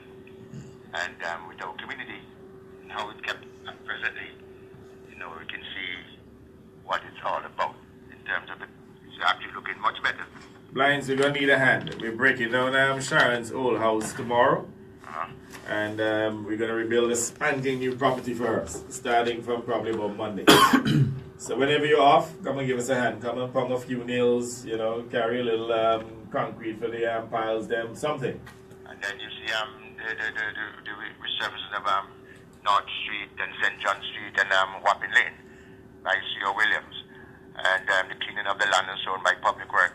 I have to commend you. You're doing an excellent job. Thank you. The area is looking significantly cleaner, and I thank you sincerely, sir. I want to say this. I want to ask Mr. Matthew a question. Yes, sir. For the benefit of Point FM listeners, your maiden address in the Senate, Mr. Browne asked you a question just a while ago concerning Barbuda land and so on. But there is a difference now between a leasehold and a freehold. Is it possible that you can explain to the listeners of Point FM, whereas we carry the wider listenership presently with this program Browne and Browne? Is it possible you can explain to the public as to the difference between a leasehold and the freehold? Thank you. Good afternoon. Good afternoon. All right. Good afternoon. Absolutely, Blinds. And, someone doesn't have to be a lawyer to explain that they're very different. A leasehold, or to speak loosely, when someone leases a piece of land, A lease has a beginning and a lease has an end. So when the lease ends, you have to give the land back to the owner. So if I lease a piece of land from you, Blinds, I lease it from today, January 20th, 2018. Today's the 20th, right? January 20th, 2018. And I lease it for 5 years. After 5 years, I must give it back to you. I no longer have use of it or access to it. It is now in your possession. When you own a piece of land, particularly in our system of ownership, there's something that you call fee simple ownership. When you own a piece of land, it is yours until you die. And when you die, it goes to your estate. So it goes either to your wife or your husband or your children, whomever you leave it to. That land will always remain in your possession. And so when someone tries to suggest that a lease and freehold ownership are the same thing, it is misleading at best and incompetent at worst. Let's take I wonder who made that statement. It couldn't be Lovell, right? It could be long. All Right. Let's take another one here. Good afternoon, you're live. 99.1. Good afternoon, gentlemen. Good afternoon. I'm going to kill 2 birds with 1 stone. Anyway, we don't kill birds around here. We marry them. And we knight them. You marry and you knight them. Yes. Yes. I'm from the southern side of Antigua. The road out Poland is very, very bad. Yes. Especially down West Palm Beach. And I am presently living in rural West. Mr. Prime Minister, you claim that is your second home. Yes. We need some help with our roads. What do you need? Our roads. Need Barbara Green? Everything. We need lights. We need roads. Done. Give us a couple of weeks and we'll be in there. Thank you very much, sir. Pleasure. All right. All right. Mr. Prime Minister, the Half Moon Bay investment. We understand that the principals in Half Moon Bay Resort, they have now put a preliminary price tag of upwards of US $150 million in the project. I didn't get a chance to research this before I got here, to be honest with you. But for the benefit of myself and other listeners, our listenership, are you in a position to tell us exactly what's going on with Half Moon Bay at this point in time? Yes, they intend to invest about $150 million US. Already, they would have spent $23 million to acquire the Half Moon Bay property. And you know too that they're now demolishing the property. I'm aware too that they purchased another parcel of land for about $7 million US from the Mill Reef Club or from the Mellon family. So that's a total of about $30 million US that they have invested in land. They should spend in the region between 120 to 150 million US dollars to construct the resort itself. It will be high-end villas. They'll be about 1,500 square feet each. I think they're building approximately 48 of them. And the whole idea is to market this property as a 5-star resort. So it will be an ultra-luxurious resort, one of the most luxurious resorts you'll find anywhere in the Caribbean. I presume that they'll be charging Jubilee prices, probably like about maybe $2,000, $3,000 US dollars per night, based on the size of the villas. I said about 1,500 square feet each. So it promises to be a marquee property, one that will help us to attract some high-end tourists. And it's important too that we have these tourists coming to the island. They spend more. Some of them return back to the island as investors. And it is also better for the various stakeholders, unlike the all-inclusive model, in which you have low-end tourists, and at the end of the day, the property controls everything that they do. Leisure, entertainment, food, everything. In fact, they do not, they seldom vary outside of that property for any other service. So we want to see a diversification of our tourism product to include more luxury resorts such as the Replay Half Moon Bay Resort. Okay, we have another caller here. Good afternoon, you're live, 99.1. Good afternoon, how are you? Good afternoon. The Prime Minister, how are you? Manchu, I'm good. The one that you talk about, the current, is Prime Minister Barbara said that he cut it off. Not love. But you know me live, huh? You haven't know me live. I'm lost. We're totally lost as to what you're speaking. You're saying that you said something about Lovell. Said something. The Prime Minister said, Lovell said that you cut the some of the count, man. No. You missed it. We were speaking about freehold and leasehold. No. Hold on. When they start first, the light bill, man. When they say, Harold said so too. I mean, when you love it, says so. When you Prime Minister, so, her. Harold said so too. Okay? Thank you. But for me, in the far side live, who won the car and they want to go to the Prime Minister. Okay. You got to buy the next line by me, green grass and you got because you know got you never got to. So you want to go to the front side, go right wrong by me. That's the one in front of your home? Not there, back. You have to go back by side and come back home. Round by me, right by Ben, you walk. You want to fix. The other thing I want to do, I want to appeal to individuals to clean in front of their homes. They can't depend on the government to do everything. Yeah, me agree with you. But we want to clean because and they go to no fix. I wasn't referring to you, sir. But you come by me, so no, you want anybody else. No, the guy with you. What your name there? Daryl? No, I'm good also. You might know. You can't bring it to me. Okay. You say that you can run. Me glad that a good man can go in any ministry, okay? Exactly. That's very good. And let me say this to Famancho. Yeah. The objective here is to make sure that we get people who are properly trained, well-experienced individuals who can represent the country, individuals who can sit in a cabinet and make a contribution to the decision making. If you have a team of inexperienced people, individuals who do not have the skills, then clearly you cannot have an optimal performing government. And that is why, I pursued Daryl. And by the way, I can tell you this much, that Harold had approached Daryl before me. And he rejected them. When I made the call, he said, "Thank you very much for the opportunity."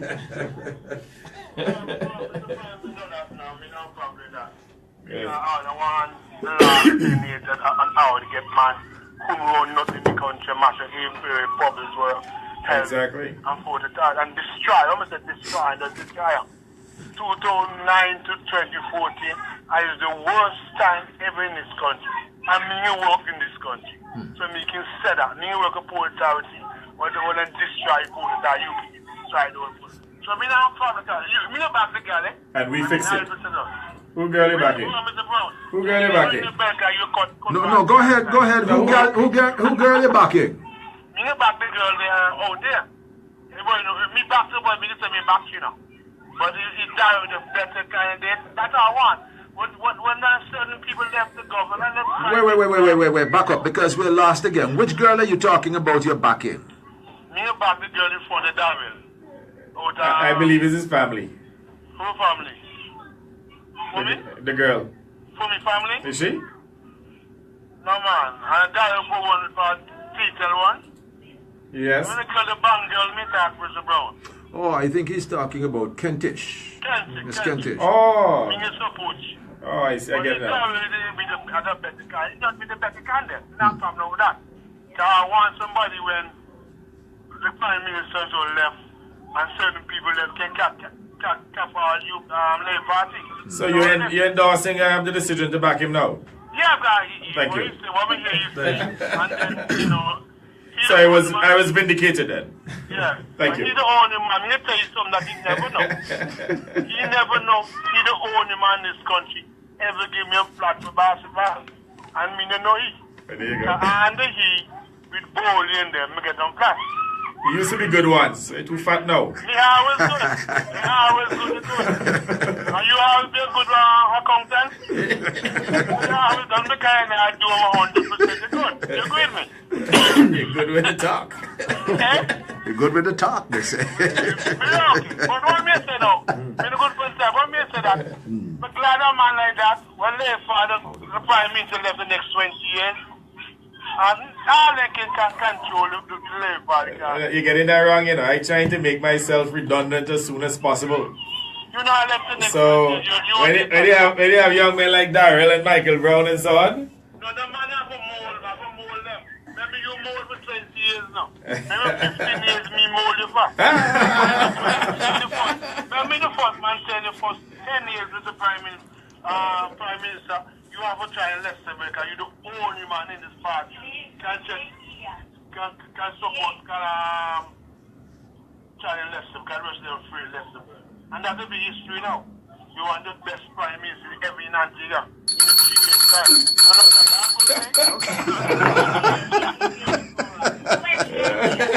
What a fella. Anyway, we have some WhatsApp messages here. Let's go to the WhatsApp messages. Tell Lovell don't care what Gaston do. We're not divorcing Antigua Labour Party, so he can go ahead, wait. Another one here says, good afternoon to the host and good afternoon to my Prime Minister from Shelley's Here Creations. And I'm going to have to sell Shelley a bill, She's listening every Saturday. You need to give her a free ad. Every Saturday. By the way, you must do some of those and put them on my bill. I will pay. You will pay? Yes. No, Mr. Prime Minister, when you make such promises to Point FM, we look you straight. You see my secretary over there with her pen already? My secretary over there with her pen ready to take note. 30 days and I will pay. For 1 month? Yes. Okay. Give a little exposure. All right, some exposure. But she's saying here, I let my clients know we are listening to our Prime Minister radio station live. Antigua is moving on. In Jesus' name. I am no longer an owner. Yes, I just explained that to them just the other day, by the way. I've divested all of my shares. I have no shares. All right, another one here. Okay, I don't think that one was for us. Good afternoon. Who's responsible for selling the brand Wodadley to a company not based in Antigua or Antiguan? Well, it's the brewery in the Dominican Republic that owns the brand. And they are bottling in St. Vincent, the brewery in St. Vincent, and then exporting to Kennedy's here in Antigua, and then Kennedy distributes to the locals. Someone says here, big guy, you need to get an overseas line for the US and Europe. I agree. Instead of having them, with these expensive calls, cheaper for the callers, we'll work on that as well. Because initially we wanted to do that. But because of certain things, sir, get it done next week. Do that, of course. Can you get it done for next Saturday, sir? Probably, but we'll have to discuss that, right, Mr. Not discuss. Get it done for next Saturday. Mr. Jupiter. We can get right. So you have a target. Okay, good. Hi, Colin. Hi to Mr. Matthew, and last but certainly not least, hi to my second most loving Prime Minister. The first is Mr. Roosevelt Skerritt from Dominica. My dear friend. Away, he's a Dominican. My dear friend Roosevelt. Okay, continuing. To Mr. Matthew, welcome, and how soon will we see a start on the roads up here? Because they are all terrible, and I'm wondering up here where? He didn't say, but it continues to the PM. Do you know how soon the food containers in Antigua the price will be going down? Right now from $13 to $30 and $39, and that the medium ones, the large ones from $18 per pack or $50, now something there, oh God, and $45 and $51. Yeah, the prices are ridiculous. Exorbitant. And we have approved some funds for Central Marketing Corporation to import these containers to price them properly and to use that as a mechanism to reduce the price. If that doesn't work, then we'll go the route of price controls. Wonderful. So we want to ask those individuals who are importing these products into the country to cooperate, to understand that if it is that they're going to extort consumers, then clearly they're going to end up in a situation in which the product will be price controlled and their margins will be limited. Okay. So rather than going for these big profits and then they have a minimal profit of 15% going forward, please cooperate, please reduce your prices, take a 20%, and let us try and keep the pricing down. All right. Let's go back to the telephone lines. Good afternoon. You're live, 99.1. Good afternoon. Good afternoon. 56 here. Hi, 56. How are you? Fine. Yes. Haven't heard from you in a while. Well, I went up to London and so, but I... Oh, yes, you did mention that to me. Yes. Anyway, can I speak to my adopted son? Well, he's right here. How are you? You know who I am. Absolutely. How are you doing? Oh, I'm still with this cutting of the grass there, This says I lambaste them, salad-based. Uh-huh. I lambaste them over the radio. What else can I do? They cut half, the left half. They said somebody else yesterday, the day before, they cut half, and the bush is still there. And the next thing, I'll talk to Comrade Marlon Joseph and ask him to send someone over to deal with it. Listen, the fellas don't have no toilet over there. So the toilet right out there, they can't help it. And school children pass it. You mean the construction workers? Yes, there is no toilets because I asked one, I says, what was going on here? Well, we'll address that issue too. And somebody from public health came there looking at it a couple of days ago. But it's terrible. I mean, they can't help if they want we or so. But what I'm saying, school children use that to get out, a shortcut. We'll address it. Please do. Love you, and you've done. Love you too, my dear lady. And you have done a good job, and God will continue to bless you. Thank you. All right. Bye. Okay. Moving on. 562-3989, 562-2991. Those are the numbers to call. Our WhatsApp board, the messages. We want to hear from you. WhatsApp board number is 729-7102. Good afternoon. You're live, 99.1. Good afternoon, Colin. How are you this afternoon? I'm holding strong. What about you? You know, when you go to the house of the Lord and you pray for everybody, you feel blessed, Indeed. Good afternoon, our Prime Minister. How are you? Good afternoon, sir. How are you doing, comrade? Well, I'm good enough. I'm happy. Good afternoon, Mr. Darrell Matthew. Yes, sir. Good afternoon. Senator. Oh, Senator. Yes, That's yes. why you was there to put us in line now. Yeah, okay. Good afternoon, Mr. Senator Matthew. How are you? I'm doing well. Thank you very much. You know who talking to you? I don't. Remember me today, man, by Papa Bird was the first time at Door in France? Yes. Well, I hear They about say your you're having background, construction and I'm workers glad to pooping know in the you're bush young, and you the have toilets. experience, Deal with that right away. and you get in the ready to help us, Yes, sir. Now, Mr. Prime Minister, Yes, sir. I mean, the time when I hear they say arrogant, I feel very hurt about it, there's no arrogant about you. You're just doing what you have to do. What they want people to do. Don't stand up for what is right. If that's what they want in Antigua, you don't do nothing wrong. You stand up for what is right. Thank you. And me know the Browne of them, that me know the Browne of them are very loving people. Them are strong people. They don't favor nobody. They don't afraid nobody. They're strong. So me to see when they talk with you arrogant, me tell them me hurt about that. Cause me to see none talk, so do not do nothing wrong. And whatever you do there with the Bible, you're like the best thing you ever do. It's empowerment. Best Ownership. thing you ever do, man. Some of them, listen, see your voice. Thank you. Prime Minister, on Tuesday, I understand that there's going to be a special meeting for the Misuse of Drugs Act. That's Right. that's what it's called, right? Yeah. That's right. Pertaining, We have a I call it parliament. simply the marijuana bill.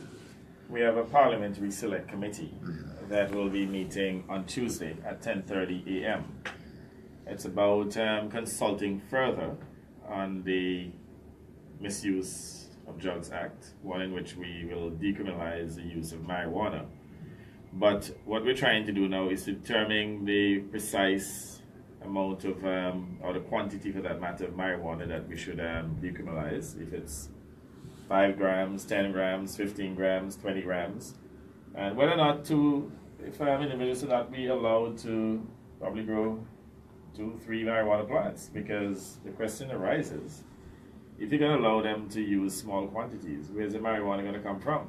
And if we make it illegal for them to grow small quantities of marijuana, then you will be literally creating, well, I say creating, at least supporting an import market. To have drugs imported from St. Vincent, from Jamaica. But why import when you can grow it here? Not that we're suggesting that there should be any importation for commercial purposes. Talking about for personal use. And certainly we are against the exportation of marijuana. That is clearly against our treaty requirements. So again, we want to consult, we want to hear from members in the Rastafarian community, we want to hear from our church leaders. What we're asking for is a pragmatic approach. This is not going to be a puritanic discussion as to what is moral and what is immoral. We have to respect people's fundamental rights, but at the same time, the policy of criminalization, it is not working, it will not work, it never worked. And we want to have a situation in which we can expunge the criminal records of all those who have been criminalized as a result of smoking weed. So this in itself will help us to at least, I mean, some of our youth in particular who have criminal records from using marijuana, to give them a new lease in life. Because I have suspected that some of them, when they get caught with marijuana and they get a criminal conviction, they just turn to harder drugs and in many instances become hardened criminals.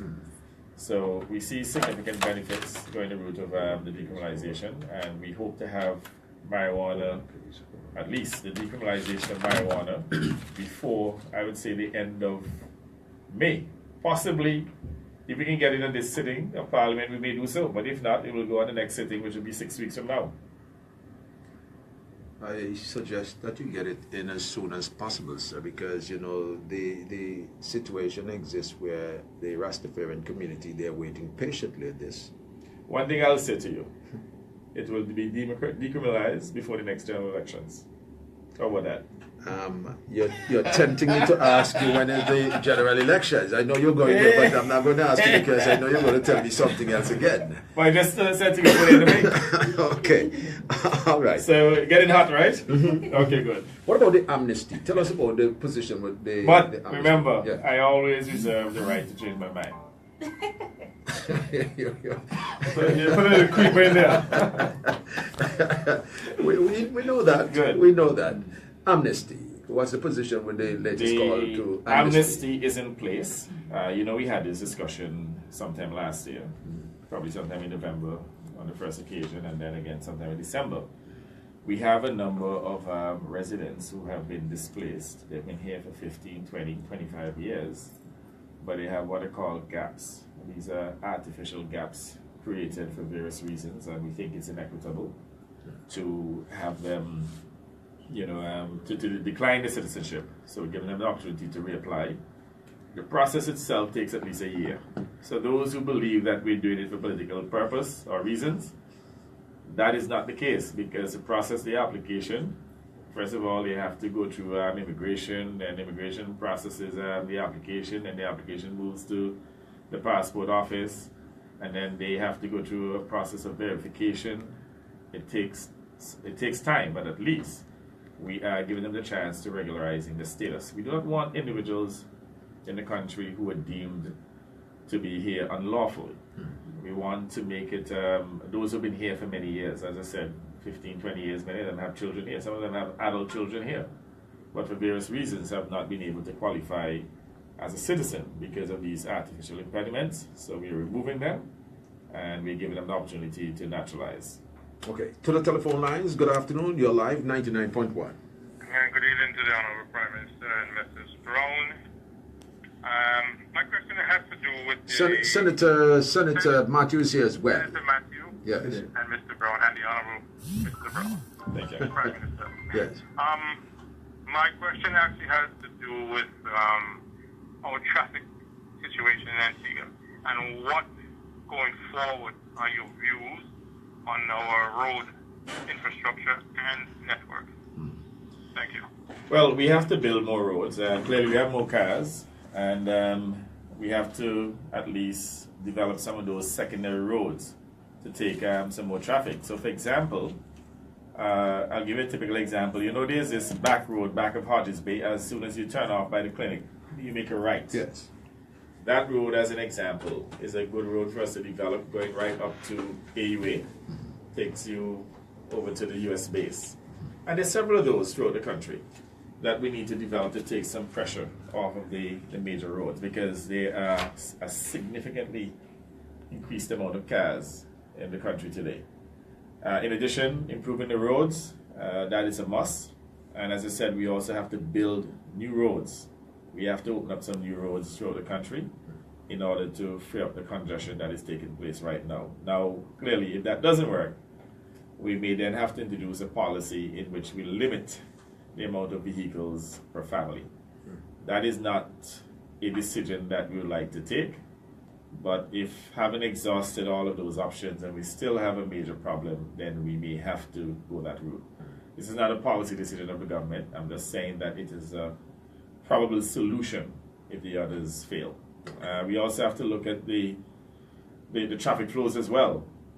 some roads may have to be deemed to be one-way roads as well in order to facilitate the traffic flow. So the number of initiatives that we are looking at, and you can be assured that steps will be taken to try and improve the traffic situation on the island. You know, they say progress comes at a cost. Unfortunately, that's one of the costs of having so many people having ownership of a vehicle. Yeah. Okay, Senator Darrell Matthew has left our company, and I'm still here with Prime Minister, the Honorable Gaston Browne. Let's go back to the telephone lines and see who's with us. Good afternoon, and sorry, good evening, you're live, 99.1. Hey, good evening, let me say good evening to the two boss in the studio. Hey, Spliff, how are you? Good evening to you, man. And the world boss, good evening. How are you doing? Darrell, let us call to wish you all the best and congratulate you on that big step, you know. You know, it's a lot of work, but I know you can do it, you know, the war going with you before, so hey, I don't have any fear. If you're going to do, if you can come through, etc. So hey, I just want to wish you all the best. And before I go quickly, the world boss is going to be down in history with the two moves that he made, only to understand that. And Barbuda. I think at the end of the day, Mr. Browne, them two moves they're going to put in the history book for donkey years to come. You're saying history will absolve him. Easily, with them two move the boss. He take cuts to make, especially the Sanders move, that is tell off, you know. Congratulations, all the best, going forward, take care. Well, I know what to say. What can you say? Let's take another one here. Good evening, you're live, 99.1. Hi, good evening. Good evening. Hi, calling good night to my Prime Minister. Good evening to you. Good night, my dear lady. Browne Road checking in. Bremer Road. By the way, they haven't been to your areas yet. No. They got diverted. Colin, give me a reminder. Make sure we get the rapid response crew there to do some work this week. Indeed. Yes. I know they're in Bendels this week, and I think they did some work in rural East as well. Mr. Prime Minister, one thing I want you to do for me, I live with my girls with them. Me and them alone living here. I would like to get one of the lights right in front of me here. It's very dark at night. You know, Burma Road, I spoke to somebody at APA. Burma Road, you know, when you're turning to come in by me, Colin. Yes.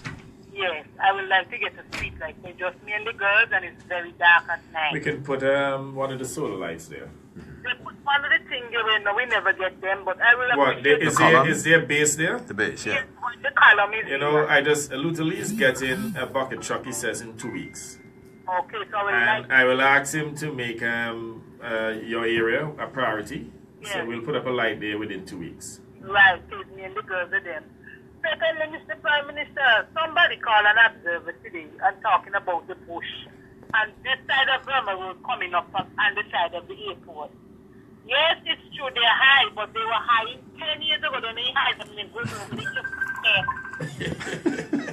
You understand that the book over the airport says we cannot do everything at once. Well, if Bush is the only issue they can talk about today, well, we're not doing too badly. I call them and they say they want to know this and they want to know. I tell them, well, I want to know why the former government has written off all the money to standards. People would love to have to fix it. Everybody likes to complaining about it. Exactly. The roads have been bad from so long. It's not 3 years ago the roads get bad. They get so much money, everybody put it in their pocket and leave the road. So they come and blame my government and my prime minister over the roads. Good job. Yes, they don't come and build the road. They never bad. My road is bad. All everywhere they push it and they walk over the fence from Browne Road. She called, oh, she can't see the airport well. Yes, they're high. I'm not lying, they're high and he cut him, but they may go over there down the fence. Just change the fence and put one new one. Yes, Mr. Prime Minister, I'd like to congratulate you on a job well done in 2017. And I know 2018 is going to be a better year for us onwards right down to the next 5 years. And I am thanking you. There's progress going on in our airport, the plane Ladies Virgin. Yeah. Yes, I would like to thank you very much. And you're seeing Sunwing on a regular basis too, right? Yes. That's right. We have good place on wing coming all I mean, remember home and city, so it's everything. 90% occupancy in Jolly Beach. I'd like to thank you, Mr. Prime Minister. I'm looking forward to meet with you when we finish and I'm up to work and everything. I will come and see you in the office. Very well. Okay, Pleasure. have a good night. Bye, Colin. Bye, you take care now. Quickly to the WhatsApp board. One says, Prime Minister Gaston Browne, you're the real boss. Much love and blessing. Another one says, yes. Another one says, Colin, the Prime Minister doesn't seem to be taking the upcoming elections serious, as if the ABLP has won already. The party shouldn't underestimate anyone. Agreed. And all his candidates should be working hard in their constituencies for every vote. Agreed. Every time Harold Lovell is asked about the weakness and incompetence of his slate of candidates, he sometimes pivots by saying the UPP have other qualified persons available to them who are not candidates that are capable of being ministers. So it appears as if the UPP trying a thing by running candidates who the leader knows is not ready to serve as ministers in any government. No, that's a big mistake. Yeah. You know what they say, when the top slack, The bottom must drop out. but of course, and that's exactly what happened to them before, and they're repeating it. I mean, when you had the likes of Wilmot Daniel and others whose name I shall not call, serving as ministers in this country. I mean, no disrespect to Wilmot Daniel, but what is his competence? Man can't talk the Queen's English. Has nothing to offer. And by the way, he's deputy leader now, you know. Really? Yeah. By the way, we have been in Has that been Parliament confirmed? for Has that been confirmed? Yes, well, McDaniel is the deputy leader of the UPP. We've been in Parliament for 3.5 years. And he has not spoken more than maybe about 3 times. And we go to Parliament no less than maybe once a month, once every 6 weeks. He cannot contribute. He just doesn't have the capacity. Lacking. That's what you're saying. Exactly. I mean, where they going with Driftwood? What is Mikey Burton's claim to fame? Yeah? That a Jamaican man left Jamaica and got caught in his apartment with a gun. In a week.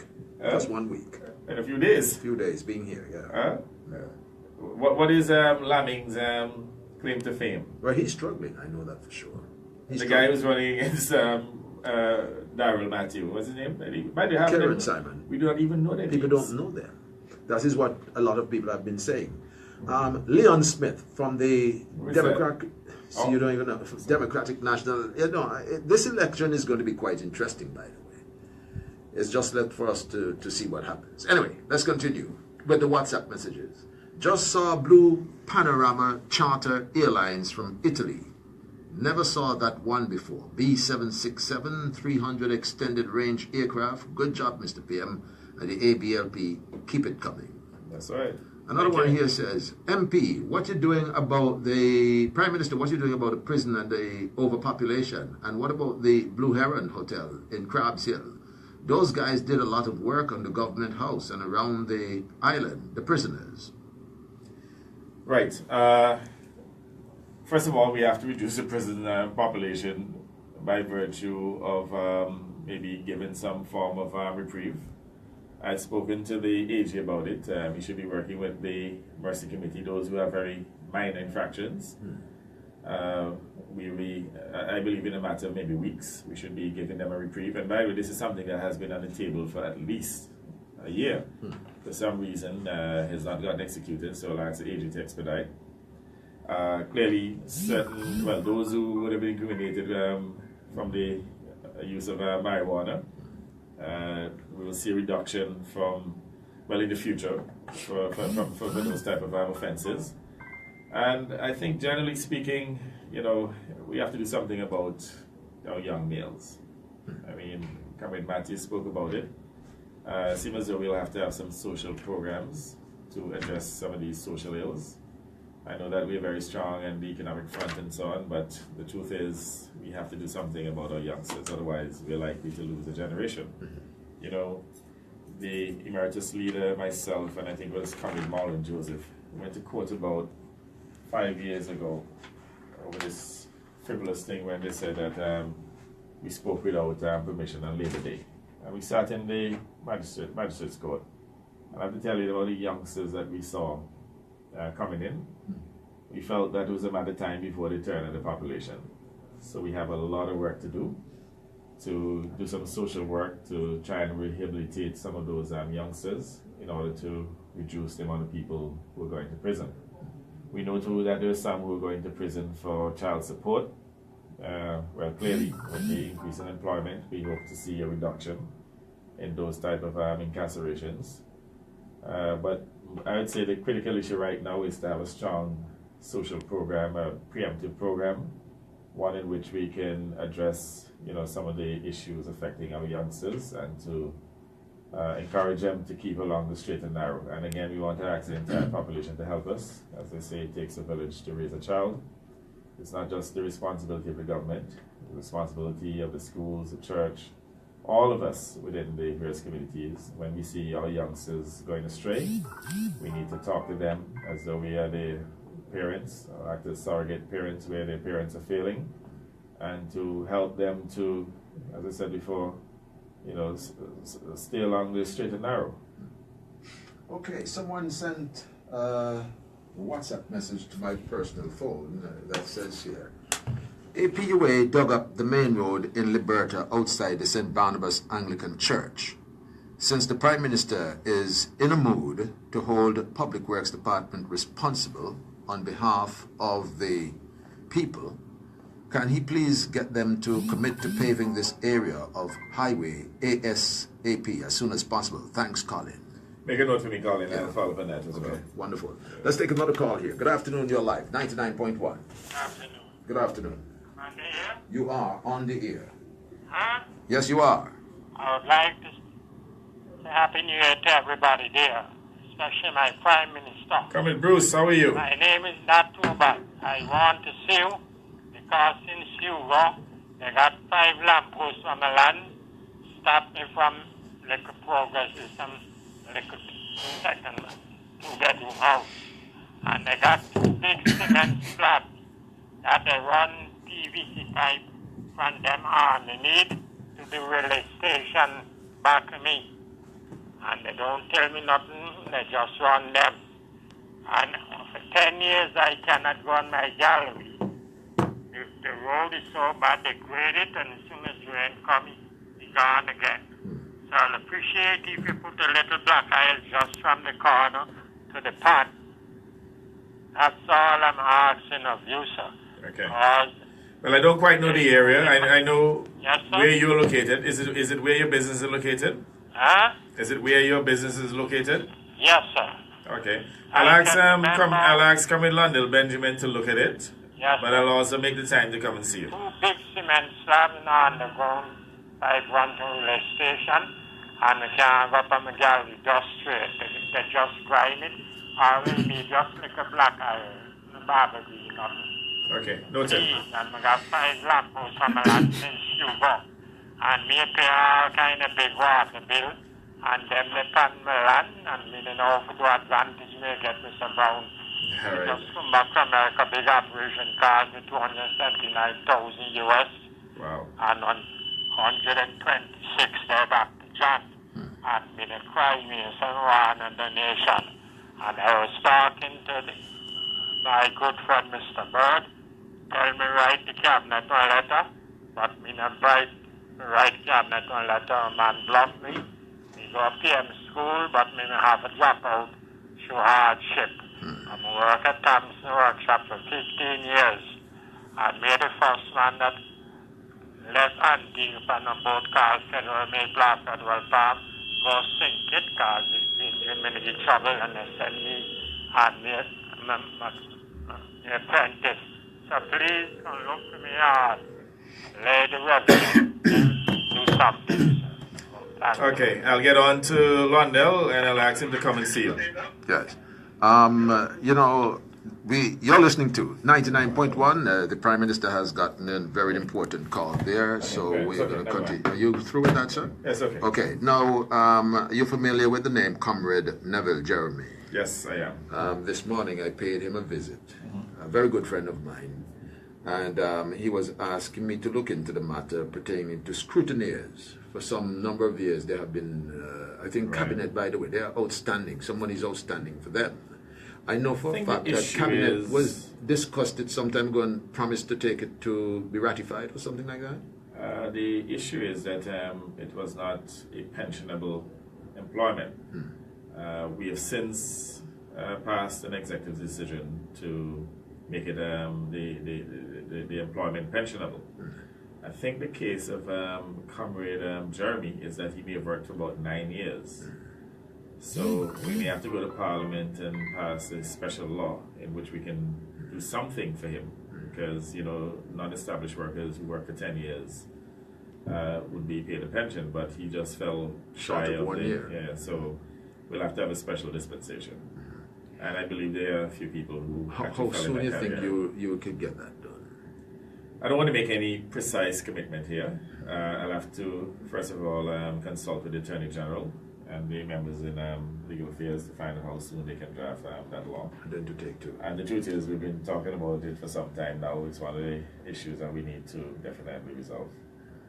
Okay. Let's take another one here. Good evening. You're live 99.1. We're into the final half hour, by the way. Good evening. Evening. Yes, good evening. First time calling. Your first time calling? Normally when you call us for the first time, we bring you into this program, to this radio station, and there is only one rule. You don't touch your dial again when you come to us. Okay. How are you this evening? I am good. Yes. Mr. Browne, Aye. I'm calling from Param. I don't think nobody knows now in Param. Are you saying that your representative has not been to see you? My representative cannot see me when he's at a job that he cannot see nobody. He's still your representative. He's I a know parliamentarian. I know that. So why would you come to that conclusion that he cannot see you? I do not accept that. Well, that's the way it is. All right, so you say that to say what? I'm saying this to say that our roads up here in Param is very, very bad. Okay, Very, very bad. Especially the one out by the Adventist church. okay. That is very, very bad. All right, we'll make a note That of it. road is very, very, very bad. Sure. Public Works dig up some roads about when? But last year, about March. And up to this day, they piled the road behind of Jeremy with the leftovers. So when the water come from Jeremy and the rest neighbors, they just run down in my sister yard. I call and said they said to let them move them because that is not right. All the water, wash up water, clean water, everything that's going in my sister yard. One day I went down there with a truck. I have to ask the neighbor to let me use her way to get inside. And that is not right. Okay, we'll definitely address the issues. I know that we'll be doing some work there very shortly. We have a next one there in front of Choco Sisters. This morning, I think the bumper for the busman hitch off a little. Okay. The way we go down there, hitch off a little. Right? As I said, We need some assistance in Param. and you will get assistance. We know we have our representative. We see our representative. Okay. You will get But like assistance. nobody knows now in Param. Well, Okay. All right, thank you. Okay, let's take another one here. Good evening, you're live, 99.1. Pleasant good evening, Mr. Prime Minister, Mr. Browne. Good evening. Good evening. My first time calling. Oh, no. You know, I'm getting tired of doing this now, but it seems as if everybody is gravitating to this radio station. Welcome aboard. The Welcome. rule is don't touch your dial again. Welcome. Thank you. Welcome, welcome. Let's hear from you now. Yes, Mr. Prime Minister. Yes, dear. I am a long-standing civil servant, Yes. proud to be one, work under several governments. I'm happy to be working under yours, Thank you. under your very good leadership. Thank you. However, I just have a few concerns. One, I know you promised us a raise. We haven't had one in 10 years. Former government owed us quite a few dollars in back. Are you saying that the 5 years that Harold Lovell was finance minister, did give you an increase? No, he didn't. Okay, No. just checking. We haven't had any for 10 years. And so I was just wondering if you're going to make good on that promise. All I can say to you is that I don't make idle promises. I know that for sure you're a man of your word. So I'll wait to hear that pronouncement soon. Secondly, sir, the Social Security has made some changes. I'm concerned about persons going on retirement and having to wait. Sorry, there's a gentleman called me back here. Londell, how are you? You need to go and check with Bruce Watt urgently. You just call on to Point FM, he needs to see you like yesterday. Okay. Thank you very much. Good. Great, no problem. Okay, continue, ma'am. Yes, sir. So I'm concerned about that because you may have persons going on retirement and having to wait until they're 61 or 62 to begin to receive their benefits from social. They will also be entitled to a gratuity and a pension from the Treasury. Right. Right. Have you given any serious thought to the mechanism and the procedures of how the Treasury deal with that? Because I've known persons to wait for over a year Sure. before they can get their gratuity and pension. Right. So you're saying that now a person will be home sitting down, no gratuity, no pension from Treasury, nothing from social. That's going to be There's a very hiatus. We have to address that. I absolutely agree. In fact, I will put that on the agenda for our next cabinet, and I'll get the Accountant General and the Director of Social Security to find out how we can at least alleviate any hardship, even if you're paid a portion of your gratuity. Let's say, for example, your gratuity is $200,000. Maybe you can pay 25% of it in the interim until they work out all of the details. But we cannot have people at home for a year without any income. So I absolutely agree, and we'll certainly address it. Yes, that has never been too unusual. The kind people at the Treasury always try to find a way to help people in giving them, portions of it, small pieces until they could meet all that. That's the norm, really. But it's just that the processing. The processing. Yeah. So we have to speed up the process. Yeah. For instance, you may have somebody going off next year. Is their file even where they're supposed to be at? Exactly. The process? Exactly. I think you need a specific pension unit to deal with that. Persons, right, going on immediate retirement and when it's on to collect their pension. That is very well. Very well. That's a brilliant recommendation. I absolutely agree. Not to think about, to implement. Something for you to implement. Thank you. To put somebody there who's going to go through all the departments, who is ready for 2019, That's right. 2021. And, start a year prior. Gives rise to better cash flow management too. So I absolutely agree. Very good recommendation, and I thank you very much. You're very welcome. You have a good evening. Get home safely. God bless. Thank you. And by the way, Hi there. I'm waiting to see my representative. Who is that? Maria. You mean to say that she hasn't got to you yet? I said to her that she has to fly. No, I haven't seen her. Time is of the essence. I'm in her constituency. I'll let her know. What's your name? I wouldn't want to tell you. Oh, never mind. Okay. What area do you live? You know me quite well, and I know you quite well. What area do you live? Casada Gardens, number 3. I know she's been in Casada Gardens. Okay, well, Casada Gardens number 3. Yeah. I will definitely ensure this week that she puts Casada Garden number 3 on her agenda. Please let her do. Pleasure. Thank you. I'm very near to a comrade, a very prominent comrade. Okay. There are lots of them, Okay, all right. I'll rest my case. Thank you. You have a blessed night. You too. Okay, let's take another one. Good evening, you're live, 99.1. Good evening, Mr. Boss. Good evening. Like, if the name stuck by you, I mean, gosh. Hey, Colin, I was running from it, right? But it's stuck. It's stuck. You can run. How do you run from that? Oh, you did? Not bad at all. A pleasure. Up to now, nobody can go look on the light.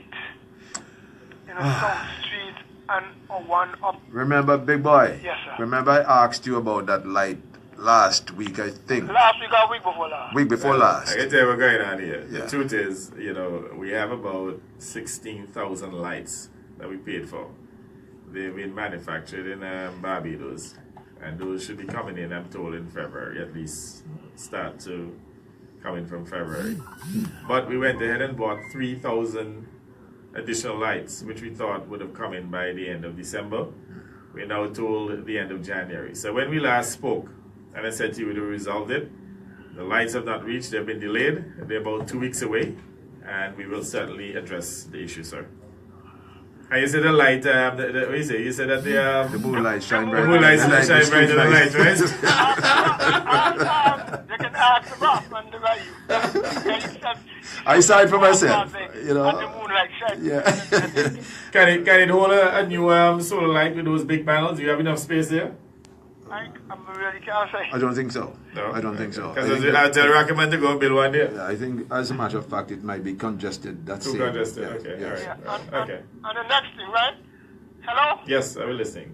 You're up in Otter's New Town. When you come across by Plumbing and Hardware Center, it have where they have the old bathroom. They have two big pan right there, side and side. One to the east and one to the west. You know what? I'm going to have to ask the director, Tiny Rose, the Solid Waste, all the public officials tuning into Point FM on a Saturday, and y'all hear all the problems that I have to call y'all. Yes. Y'all know what to do. When the people ask for assistance, go and do your jobs. Now, if two cars are come, one will come and one will go, two will have a turn up. We'll make a note and we'll get on to Public Works on Monday. So Colin, make a note for me and forward those That's to me been on Monday, done. That's please. been Yeah. done. Big boy. Thank you very much. Okay. And by the way, this is good feedback, yeah, because Indeed. it could be that maybe, sometimes the public work officials, they're not aware. Not aware. So when people call in and they, make these issues topical and bring awareness, then I believe it will help to speed up the process. Yes. And let me just apologize to our listeners following us on Facebook.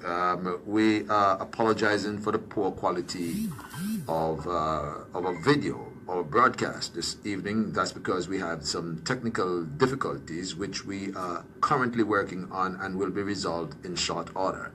All right, so for those of you following us on Facebook, please, we apologize for the quality of the video at this point in time. Mr. Prime Minister, the prison facility has been, we have been told that some 100, am I correct, 119 or 219 inmates there. And Probably more, over 300. About 300. And it's Almost 400. Okay, well, let's just say it's overcrowded. Big time. What about the construction of this new prison facilities? How soon are we going to see that happen? New prison. Well, the plan is to make further improvements to the prison conditions. You know that we did some work there about 18 months ago. A new prison could run us up to about 20 million US. So it is capital intensive. There's a dire need, but when you have other priorities in terms of expanding the school plant and equipping Mount St. John and so on, those just had to take priority to a new prison. So I suspect a new prison is really a project for the new term. Okay. And my figures I got skewed there. I was thinking about the Clearview Psychiatric Hospital. We have to build yes, instead of the prison. The figures I gave you, 119, that was Clearview. I see. So what about Clearview? I understand that some of the workers were paid outstanding monies already. Yes. But yet still we are hearing about others not doing their work. They're basically still on strike. Well, what's the latest situation? I don't know what's the point, because all of the vouchers that were in the treasury were paid. What they really need to do is to get back on the work, get the vouchers prepared, send them to the treasury, and we'll pay. I personally gave them an undertaking that their outstanding overtime will be paid. All of the vouchers that were in the treasury were paid. So what they need to do is get on to their permanent secretary and their account staff. In fact, the very people who are supposed to be preparing the documentation are striking. So I don't know what they're doing. They are literally frustrating the actual payment of the proceeds. They need to prepare the documentation, send it to the treasury so that we can pay. I have suspected that some of them, they're doing this for political reason. They believe that it's political season, and they're trying to do things to embarrass the government. Now, I'm the Prime Minister of the country. I said to them personally, look, we'll address all of the issues. I called the Director of Public Works, so we'll start some work there shortly. We got on to a supplier who sent them a number of things that they said they wanted. They wanted washing machines, they wanted different stuff, they got them. So they just need to cool and go and do the government's work. I don't understand what's the point of saying that and let me commend the non-established ones. They're working. I also want to commend the nurses, because they said, look, they're allowing for a 30-day period to see some improvements. Yes. But you have an unreasonable bunch headed by the leader of the Antigua and Barbuda Public Service Association, who obviously trying to score cheap political points and having her people following her out of futility because they're not scoring any points. They're just wasting time. What they need to do is to go and do the people's work because they've been paid. In fact, it's an abuse of the process for them to be out there picketing. They need to go and do the people's work. send the vouchers in the treasury and we'll pay. We can't pay when we don't have any voucher. If the very people that are supposed to be preparing the voucher on the road every day, sitting there doing the work, they're striking, how are they going to get paid? It's utter nonsense. Okay, the Five Island School plant. Have the principals or those the people who are supposed to be here from the University of the West Indies to look into the plant itself, because we know that that plant is going to be the fourth campus of the University of the West Indies. Have they come to Antigua yet? Have they? I think they're already scheduled to done their come due this diligence? week or next week. I'm not too sure. I'll double check. And I know that their visit is imminent. They should be here anytime soon. And they're doing the preliminary assessment. They're looking at the school plant and so on. We have committed to spending a further $10 million US, and those are grant proceeds from the Chinese government to expand the facility. So after the consultation, we will have an idea exactly what additional requirements are, and we will build out the facility so that it will be fully equipped to host the fourth landed campus of the University of the West Indies. I know that there will be a final determination made in April as to how we move forward. So this is the preliminary assessment, to be followed by a final assessment in April. And I see the fireman has just entered the studio. Yes, the fireman is here, but we're coming to the fireman because I was By the way, expecting him. by He the said way, he was going to pay me a visit. By the way, I know that he had a relationship with a particular parliamentarian. I hope he's Don't not. call no name. No, I'm not calling Don't him. call any name. By the way, they can sue me, but I have to make sure they can sue the radio station. The Yeah? fireman, they wanted to look up. The camera wanted to pick you up here. The cameraman wants to pick you up here because, you know, when you spoke to me earlier today, said you're going to join me in studio.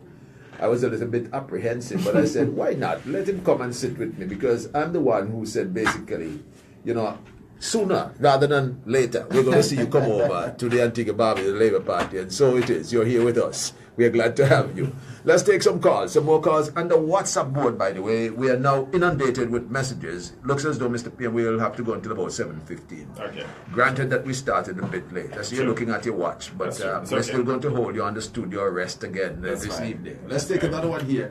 Good evening, you're live. 99.1. Yes, good afternoon, Colin. Yes, good evening. PM, Hi, good afternoon or good evening. the mouth of the South. Sorry? Yeah, this is the mouth of the South, PM. Oh, how you doing? How you doing? How you doing? Yeah. So I'm just calling in. My Sabbath is just over, so I just love it. Good to have you on board. Thank you and your team for a good job you're doing. You know, under our new candidate and representative, Senator Darrell Matthews, we're doing a good job in the South. No doubt. Good candidate. Very good candidate. And you already know that our brother, the Honorable Lake, are subject to surgery, so we're just waiting to hear all the good news. That's right. That's right. Of the story. So with that, I just want to say good evening to the panel and everybody. Yes. We thank you Good for evening. calling. Thank Yes. you. Thank you very much. Okay, I think we've lost it. Let's take another one here. Good evening, you're live. 99.1. Hi, Colin. Hi, good evening. Yeah. Mr. P.M., remember before the government changed in 2004, we have something called the land for youth. Yes. You know that? Yes. What's happening, you know, from you people come, then they kill everything, they might kill us. What I want to know, what is happening? Is there in office, you have any information for us about this? I was one that applied. Well, what we'll have to do is to probably prioritize you for the new Land for Youth program. I'm not too sure if the land that was initially allocated to you is still available. If it is, you can have it. The line. If it is not, Something about don't know what's happening. well, what we need to know, which area, if the land is still available, as I said, we'll honor the contract.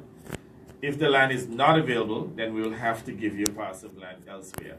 I know that presently we have 80 lots available, already demarcated at Donovan's, that is back of the stadium. Yeah. There are 80 lots available. You can go into National Housing. We're selling the land at $4 per square foot. And the reason why it's $4, we will be putting in infrastructure. So this is not just raw land. You're going to get good roads and water, electricity, everything. I mean, similar to what we have down at Judge Bay, that is now the new standard. So, you know, before we're selling like $2 a square foot 15 years ago. Now, in essence, the land itself, you're getting for about $2 a square foot. But the infrastructure will take an additional $2. And that is why we're charging $4. So you can go into national housing.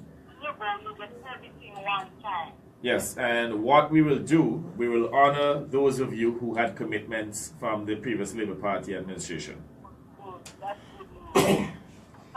Colin? Yes, my dear. You need to remember, I told you of the ladies, those clear people what play politics. You did. You said that. That I know. The person that are over them, they're political people. They back the other side. But let me tell you, the Bible said, you hear me say, whatever is coming cannot succeed against the Labour Party. You understand what I'm saying? I hear you. Right. So I told you, so I knew. You did. Politics. I knew. And you never think about me, the government still has to pay them. Even though they're sitting down and standing. So unreasonable. Yes, even though they government don't have 5 islands from the state college. They're playing politics. Yes, everything cannot be right. And you know what, I don't understand. How come people just pushing everything on the government? And Mr. Prime Minister, They think it's political season, yeah? And many of them going to raise their heads. All I'll say to them, carefully don't get their heads chopped off. how to me, no, you're part of it, but then it's a one woman keep it out and clean it up. Come on, people. Good night. All right, you have a very good night as well. And let me make it abundantly clear that I'm not suggesting any violence here, because I know they love to spin people's comments out of context. Most people will right thinking Antiguans and Barbadians we know you're talking about politically. Well, when you're scavenging for issues, you pick They up will find something to say. All right. One here. WhatsApp messages again. Hi, Colin. My brother has been here for over 20 years. His passport was taken by the immigration and they lost it. What can or should he do concerning apply for a new passport? Apply for a new one. And then, well, if they can get the immigration records to confirm that the person was here for the 20 years, at least he entered the country, and was here 20 years ago, maybe with a few affidavits, perhaps we could do something. We'll have to get legal advice on that. Okay. Senator Matthew has left us, but someone here says, Mr. Matthew, I have not met you yet as my representative, but I am listening to you.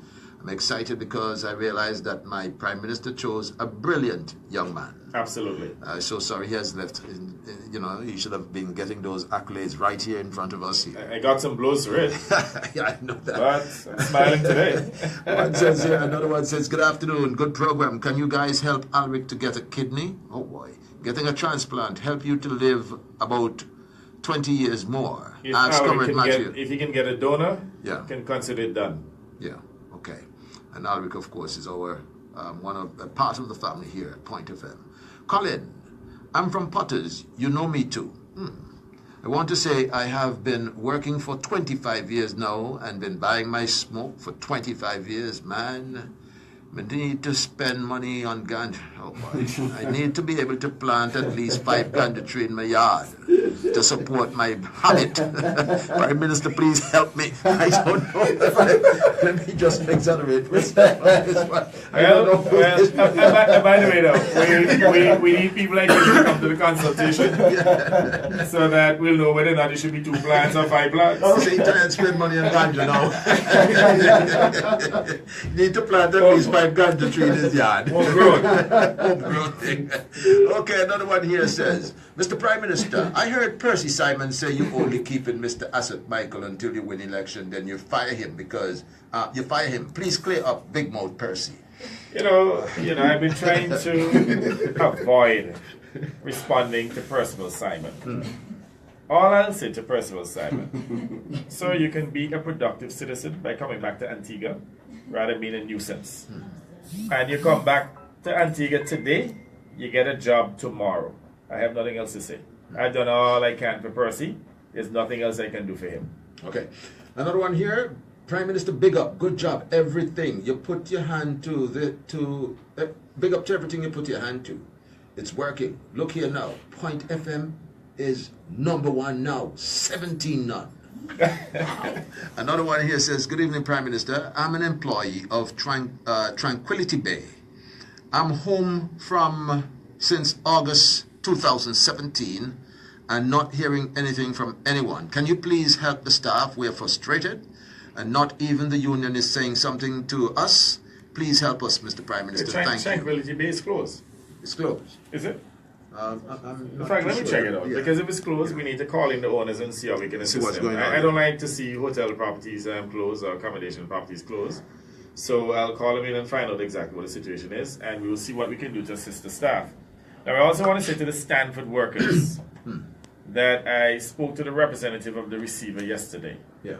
and I've asked them to pay them the balance of the severance payment that is outstanding. They have given me a commitment that within the next 7 to 14 days that it will settle. I'm aware that they just sold the property. They sold the former SIB bank building, and I've said to them, now that they have money, pay the workers. In fact, we're trying to get it done for Christmas, but they've assured us that they're now making the necessary, putting the necessary things in place in order to pay them. So Okay. again, we're following that one as well. And we will take up the Tranquility Bay issue as well. As well, yes.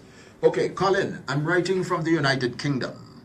It is imperative for me to speak with Prime Minister after the program or during a break. We are 4 hours ahead of you guys. Please confirm if I'm able to call on this number. Is this possible? No, I'm suggesting you call us on 1-268-562-3989 immediately when we close off. I don't know if you're going to be still up as we speak. It's about what now? It's about 7 o'clock here. So you will be at about 11 o'clock. So we're still asking you to just stay with us momentarily. We're going to come to a close and then you can call us and I believe that you'll get a chance to dialogue with the Prime Minister. Let's go, another one here. The UPP is afraid. They're already campaigning. Well, we understand that. Another one here says, good night to Mr. Prime Minister. Have been talking about the... Good night to Mr. Prime Minister. Have been talking about the shrubs making a natural tunnel through the Pottsworth Dam area. I'm a taxi driver and traverse that area regularly. I'm asking if the road cutting crew could concentrate on that area. I'm also longing to see the dam. Thanks in advance. I believe We'll address. I'll certainly ask Minister Joseph to deal with that. I know that he's been deploying a number of crews around the country to deal with those issues. So I'll ask him to expedite the Potworks Dam area. Okay, Colin, good night. Also, Prime Minister, I cannot get through on my phone. Colin, my name. Okay, I wanted to speak. I'm a member of prison ministry.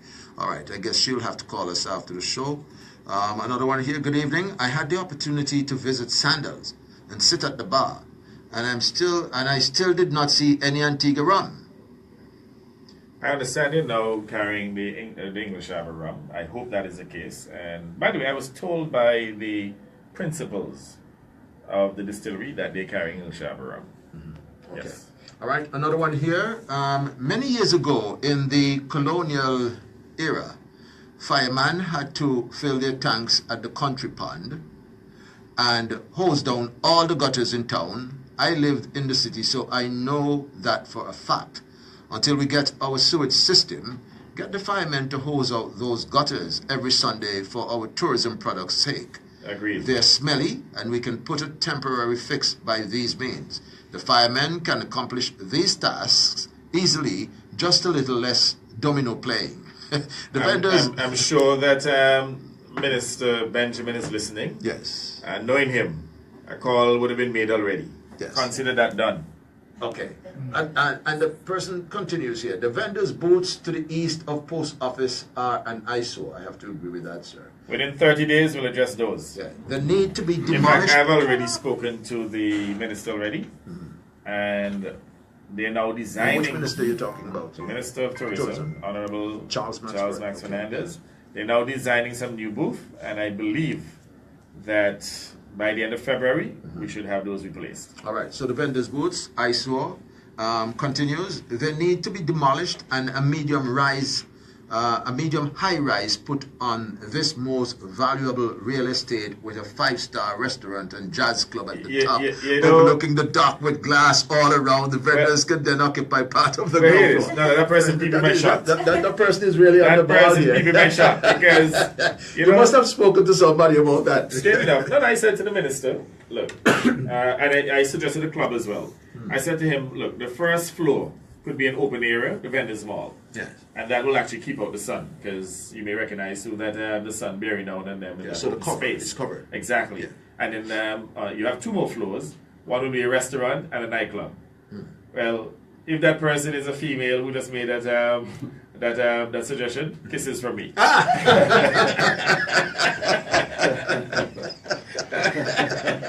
Let's take another one here quickly because we are inundated with messages. So we want to clear them and then we get back to the telephone lines quickly. Good evening to Prime Minister Browne. I live in West Palm Beach in Bowlands. The roads are in a very bad condition. We need help like yesterday. We're coming through. We're coming through with that. Coming through. Okay, another one. PM.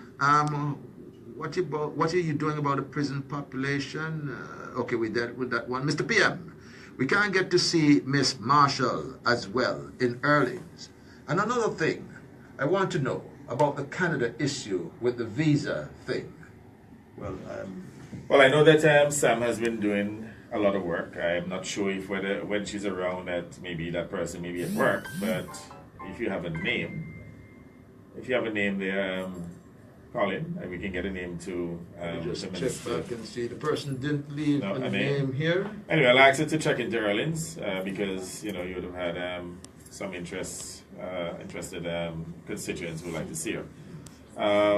What's the other issue that was raised there? Okay, the Canada issue with the visa-free access. Oh, we dealt with that last week. Yeah, because you did say last week that you wrote to Prime Minister Justin Trudeau. Yeah. Yes. So maybe you'd like to just briefly in a nutshell. We have not had a response as yet. Prime Minister Trudeau said in a town hall meeting that it could be reversed. They would like to see some strengthening of our program. I've since written to him to find out exactly what the weaknesses are. Is there some difference in the stringency measures you're saying? Well, whatever weaknesses, I don't want to anticipate. Whatever weaknesses that they perceive, if they're real, then certainly we'll address them. I know that a lot of things that have been said, they're just propaganda. They emanated from the UPP. Then you had this young lady from the U.S. Embassy who comes here looking news every time. She goes to the UPP, they give her all kind of news, and then she reports to the State Department. She also spread the flawed information and false information with other embassy officials.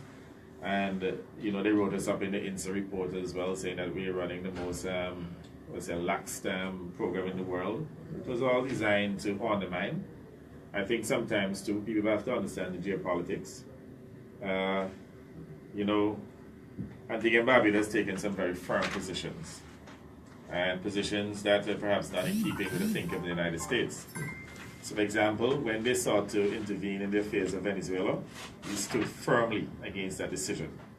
We have taken a principled position that we should respect the sovereignty and independence of all states, and that there should be no intervention, no interference in the affairs of sovereign independent states. Just recently, we took a decision in which we did not support a resolution at the United Nations against the U.S. because we felt that the U.S. had its sovereign right to establish its embassy in Jerusalem, even though we knew that is provocative, even though we knew that it goes against a number of international laws. As far as we're concerned, even though it was a bad decision, they had the sovereign right so to do, and we respected that decision, and we abstained. Our foreign policy is driven by what is in the best interest of Antigua and Barbuda. They cannot...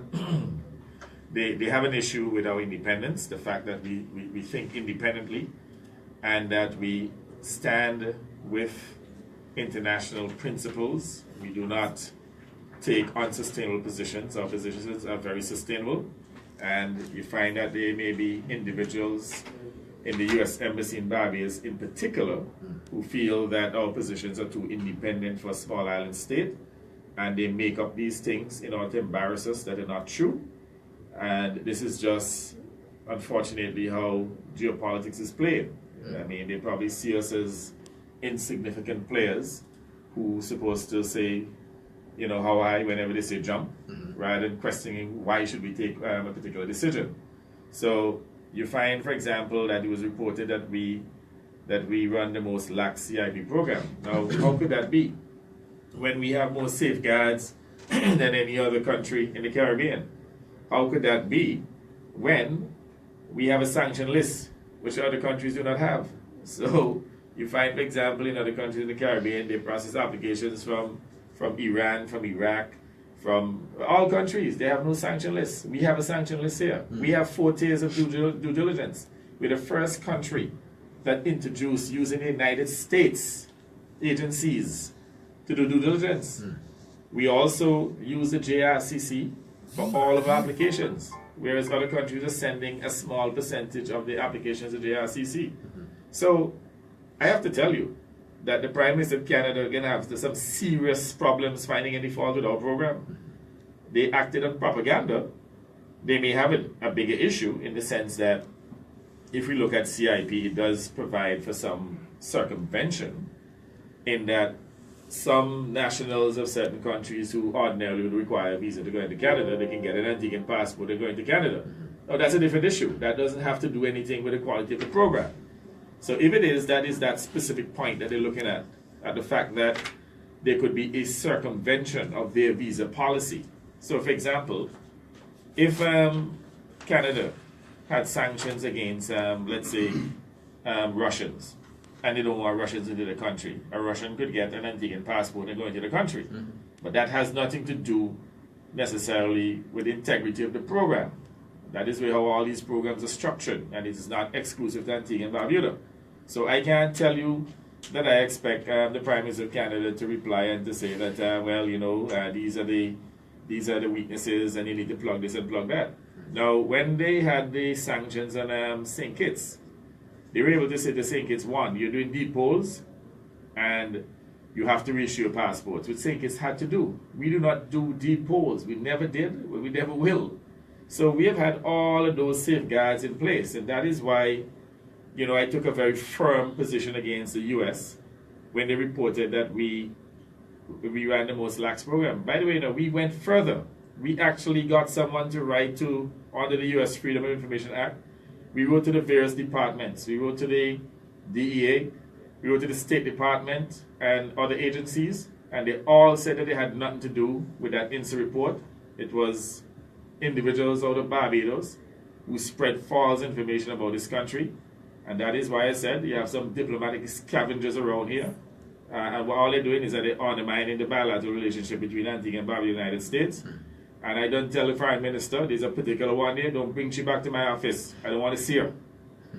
Can't step foot back in my office. As far as I'm concerned, she's persona non grata. Really? Well, not in terms of making her persona non grata. But I don't want she back in my office. She just come in and make mischief. Sit down with Harold Lovell and them, take all the bad news, and just dirty the image of the country. Quite unethical.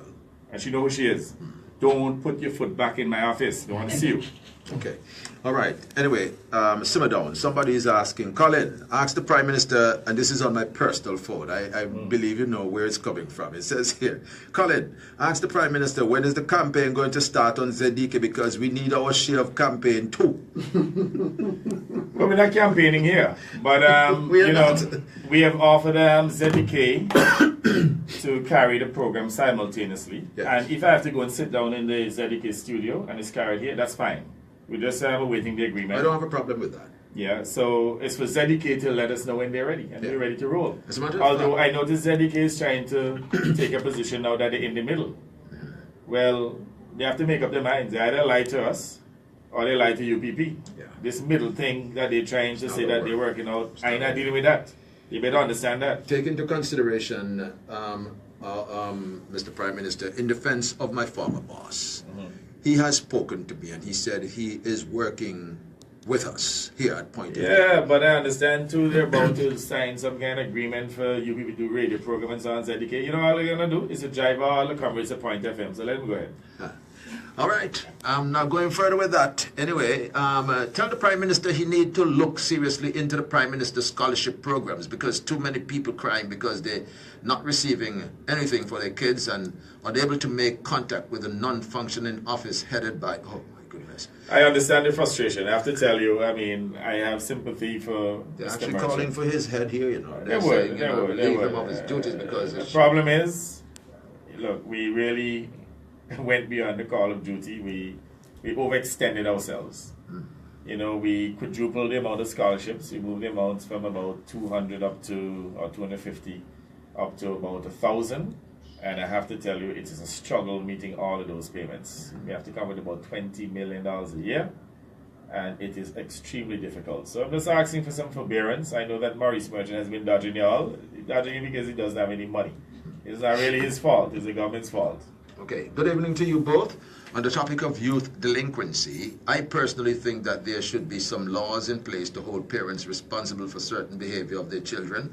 The government, the church, and society can only do that much. You cannot have children, then let them go like untamed animals. Sure. On a lighter note, I see you guys have taken my suggestion to refer to the rejected bunch as government in the pipeline. Well, and that's very important, you know, because they keep saying, I give an example, the Sheikh out of Sharjah, who's doing the Calvary project. Yes. He came here apparently on a casually. I think it was Casroy James who invited him here in 2013. And he may have met Harold Lovell. So on the basis that the gentleman came here, just to look around, there was no contract on anything. He didn't say that he was interested in any particular project. Man came back here a year later. We took him to Morris Bay, sold the project to him. They're now claiming that is their project because the man came here a year before. Now what is that? Replay was here for about, 4 years? Prior to us coming to government, or at least 3 years. They showed interest in Half Moon Bay. They could not even assist Replay in actually acquiring the land at Half Moon Bay. We got in, we got the land. In fact, there's something special that we did for them, why they were able to purchase the land. Got them to buy the land, and now the project is taking place. Delaying claim. So, all right then. So you had all of these projects. So there are projects in the pipeline. Yes. So that is why I like the idea about government in the pipeline. Government in the pipeline. Government in the pipeline. Also, Mr. PM. It was a lady who recommended it? Yeah. A lady who said so, yeah. And it continues here. Also, Mr. Prime Minister, will you be expounding further in the future concerning the Fort James project? Yes, because it's a project designed specifically to empower Antiguans. We want them to own the stores. We'll build them. We'll lease the project, the stores to them. I'm not too sure if we can build out all of the different business units. We want individuals who can come forward, someone who can, for example, build a water park, maybe a group who can do a small marina. I am of the view that you could do a small boutique hotel there, maybe about 40 rooms. So we need Antiguans now to start to partner, to spend some money and to do projects, because if you don't do it, then the void will be filled by foreigners, and we really want, people to be, in control of the commanding heights. I mean, we're going the extra mile. I can see us, for example, selling land down at Fort James on the western side of the beach, maybe for $10 a square foot. Reasonable. Very, very reasonable. I mean, we may have to pay 10 US if it was, otherwise. Yes. It may be less. I mean, we're going to go the extra mile. We're selling land, good quality land in this country for $3 per square foot. We want people to buy the land, own the land, put some of your wealth in the land. If you have $100,000 in the bank, take off 50, buy some land. Okay. Good night, Colin. Good night. I'm a worker at the port, and I would like to ask the Prime Minister when the port is going to get a tug and stop renting one that is costing the port extra money.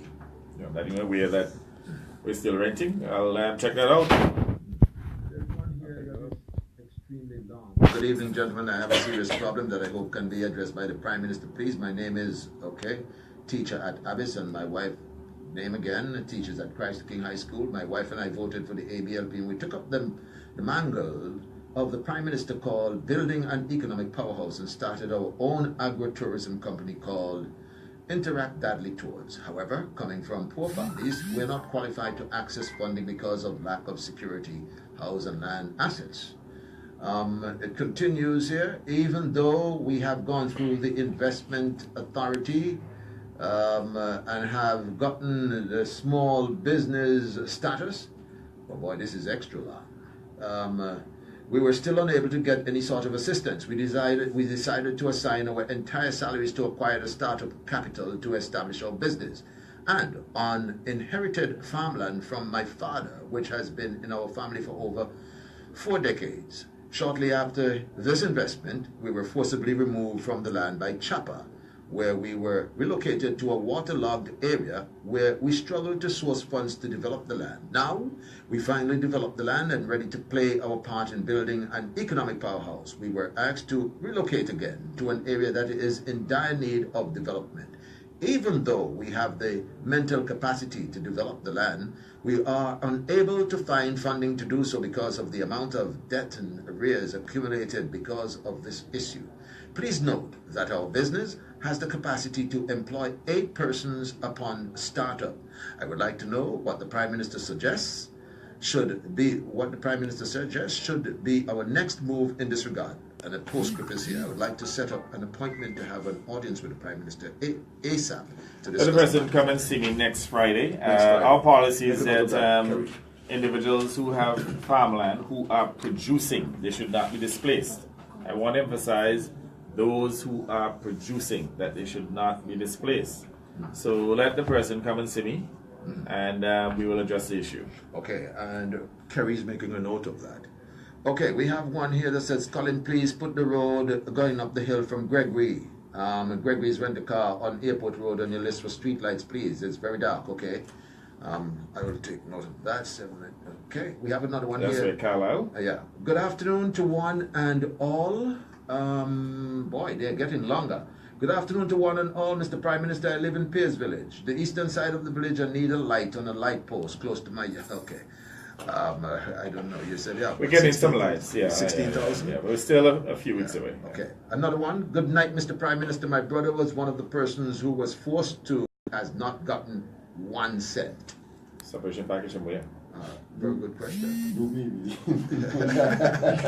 Well, I understand. I don't understand this one. If the president got severed, they should have gotten their money right now. Money, yeah. Because that should be immediate, almost immediate. Let's take another one here. Have not seen Maria as yet either, and I live in Casada Gardens number 3. All right, that was when the lady was talking to us. Yes. We're winding down. Let me see if there's any more. Boy, no, we're gonna leave some of them for now. Give fireman Yeah, we have to talk to the fireman here a little bit, because if we allow this to continue, we're not going to leave here tonight. Look at this. We are inundated with calls. We are inundated with WhatsApp messages. And you haven't looked at Facebook? And we haven't even looked at Facebook yet. But let me take a call quickly before we go to the fireman. Good afternoon. Good evening. You're live, 99.1. Good evening. Good evening. I have that radio station. What call it is after 5. Wow. Wow, it's not easy on a Saturday. Yes, I know that. Yes. But to Mr. PM, yes. I'm a young person, right? And I know everybody can't be employed by the government. Right. Now I'm trying to start a young business for myself, which has been with a taxi, to get a taxi. Because I'm working at a liquor store right now, presently. Right. And I keep on, every time, 2 things I try to let the tourists and them buy when them come in. Is one is our Wadali beer. Right. It's the best beer on the market right now. And our rum, Cavalry and English Harbor. Right. Which I am trying to bring in to bring my own transport so I can work for myself, actually, so I can do more of that brand and stuff like that. So I want to ask you a question. When can I come and have a sit and talk to you? Because What do you need? You need a duty off? Well, actually, that's one, and the other stuff. We give you the duty off as a young entrepreneur. We'll give you 100% off the duty. What else you need? Well, I will come and have a talk with you. Okay, no problem. I can imagine you smiling when you heard that. Browne and Browne. Yes. Yes. Hello. Okay, I think we've lost it. Fireman. You know, you couldn't come here. We don't have a little discussion with you. Don't know you. Good afternoon. What's up with you? I'm okay. I see that you have finally arrived. You know, I promised the listeners to Point FM and the viewers that at some point in time before the election is called, you know, I'm going to see to it that you come over to this. But I got police file. Yeah. Somebody tell me that, you know, he was over by Daniel. I hear Daniel has fish. He has rabbits. He has monkey. Dogs. Where's he at? I hear, you know, fire jobbers. They clean the animal poop. Some goes up. Answer the question, man. We're winding down. Put on your headset and answer the question. Man, we'll give you a chance to say with us. Put your microphone close to your mouth. Because you call this radio station, we don't have a chat when you're on the outside, you know. So tell us, were you scooping poop? Why you treat your bad? No, answer us, man. You're going too fast. You're moving too fast. Just take your time. I have nothing else to say. Oh, we're going to give you a chance, but we want to know, were you scooping poop? We want you to answer us. But you know, Fire, look, I've spoken to you, I've warned you on many occasions. I have passed there, seeing you sitting there with him, and in the presence of Wilmot Daniel, I said to you, Fire, move away from that man, because he's a wicked man, and he doesn't like to take care of people who are helping him. You told us about a situation where he threw bread to you. You were basically telling me on air that you were feeling hungry that day. And you said to him, you haven't been paying me and I need something to eat. Did he really throw the bread to you, Fire? Which is so inhumane. I want to hear from you. Are you afraid to answer us? No. Once you come in the studio now, me afraid to ask you. No. So I want to know, did he do that? Yeah. Really? Yeah. Yeah, he did it, yeah. How does that make you feel? Well, Less than a man? well, I'm telling you, I can't even, you know, explain really. I told him I want something to eat, and he told him to bring the bread for me and throw the bread for me. I was like, what is all about, you know, so. You didn't expect I it. just really do what I have to do and take it. Can you imagine that? know, so. You don't even throw bread to a dog these days. And, You know, he more like, ever. Mr. Daniel, I'm not someone even why he treat me like that, you know, because I don't deserve them kind of treatment there from him, you know, so. And most of the people like, okay, because maybe Mr. Daniel is, they say he's a minister of the country and, you know, he's a well-known person, but. Say parliamentarian. Well, yeah, parliamentarian, but I'm saying, everybody like, oh, Jaffa, I know what you say, Jaffa, I right, Daniel, you know, they don't give Daniel more like, okay, everything Daniel ain't God now. So everything he say, he ain't God now, you understand? And I'm telling the people, Daniel is a wicked man. Wilmot Daniel is a wicked man, you understand? What they did in the UPP, right, they use we at the as the foot soldiers to get to their destination. And then after that, they don't care about us. I understand? And that is just not right. You can't have people out there working hard for you, up and down the place, campaigning, you know, barring out the vice, and you know what I mean? And then the end of the day is nothing, you're not getting anything. When people see me out there, right, they believe all is well now. But all is not well. But just because of now, you know, I respect Mr. Daniel, you know what I mean? And I always want to try to give him a good name. Up to the time things are not going my way, I still give Mr. Daniel a good name. Since you have moved away from him, working for him, has he ever tried to touch base with you again? Look, he never, ever. Never. He never tried to call me, you know. Or when other people try to call me. Has any member of the United Progressive Party, the hierarchy, those up there, the top notch, has any one of them ever tried to reach out to you? Well, up to, I think this boy, yesterday, yesterday I told someone to call me. I think, well, okay, yeah. I think it's just yesterday, you know what. I'm saying, you know, right, I'm going to be fair, trust me. I'm not turning back. I already take out the UPP chip. and rest to the side. I'm done with that. So what chip you having? Right now I'm having the Labour Party. No, real talk. The UPP chip right now, don't come out. Trust me, Colin, done a lot for the party. The Colin, you know that. Colin, you, hey. There was a situation where a young lady you were trying to help out because you were driving a car belonging to Wilmot Daniel. And you were basically, because the young lady wanted to make some extra bucks. And you were her friend. You were trying to help her by just taking a cooler full, a cooler all packed with drinks and so on to, is it the Blackburn Park here in Villa? Yeah. There was a match or something going on there. Yeah, they play football like every Judge Bay. like every other week. Yeah. And I like use the car and transport the cooler to the venue, and then when the game finishes, I like, okay, go back to the cooler and take it back. Were you selling from the back of the car? No, you took it from the car? Yeah, and leave them down there. To the stand, or perhaps just below the stand? Just right by the stand. Okay, and he actually took the car from you because he was told that you were selling from the car? Well, he took the car from me because of people go and tell him how I have the car transporting the young lady to the venue. Did you explain to him that you were basically trying to assist a young lady who was trying to make an extra buck or two?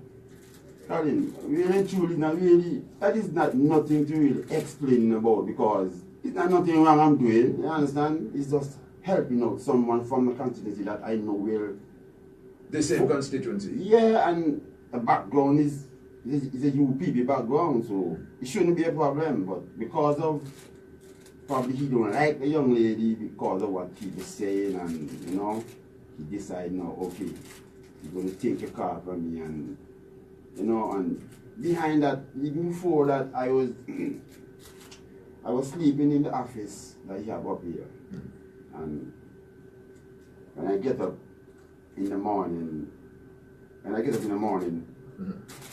I put it there. Just rest it there, if you don't mind. Yeah, good. When I get up in the morning now, I have to foot it to Blue Waters. And one morning when I went out there, I tell Mr. Daniel, okay, I find it a little hard on me to sleep in the office, get up in the morning, and I have to walk to Blue Waters. When I reach the Blue Waters... This is after he had taken the car from you? Yeah, he take the car from me. Well, first thing first, you do take the car from me to fix the air can. You understand? You do take the car from me to fix the air can and service the car. After you get by the car now, I realize he not giving me the key. Still have me walking. So one day I said to Mr. Daniel, I get a little frustrated. I said to him, Mr. Daniel, why are you having me like, okay? And I'm sleeping in the office in town, and then when I get up in the morning, I have to come to Blue Waters. When I come to Blue Waters, I back to what the Prime Minister was saying earlier, I have to go and people might feel like, okay, okay, people feel like, okay, it's a joke, but to me, right, it's a job. It's a job. Yeah. You know what I'm saying? And, I do it because he asked me to do it, but the bottom line is I'm not getting paid. I can remember some time ago you called and you said that he was not paying you. But yet still he was able to give you monies to go and buy dog food. No, I'm going to get to that. Okay. I'm saying no. You know what I'm saying? I get up in the morning, I do what I have to do. I just have the Prime Minister say, you have monkey, you have rabbit.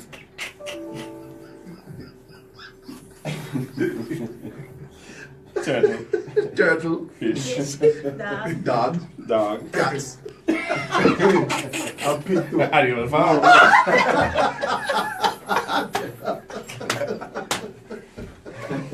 Applause fire. Talk to us. We're wrapping up. Okay, you don't really have any cat, but you know what? You don't have any Spanish cats? No, you free cat.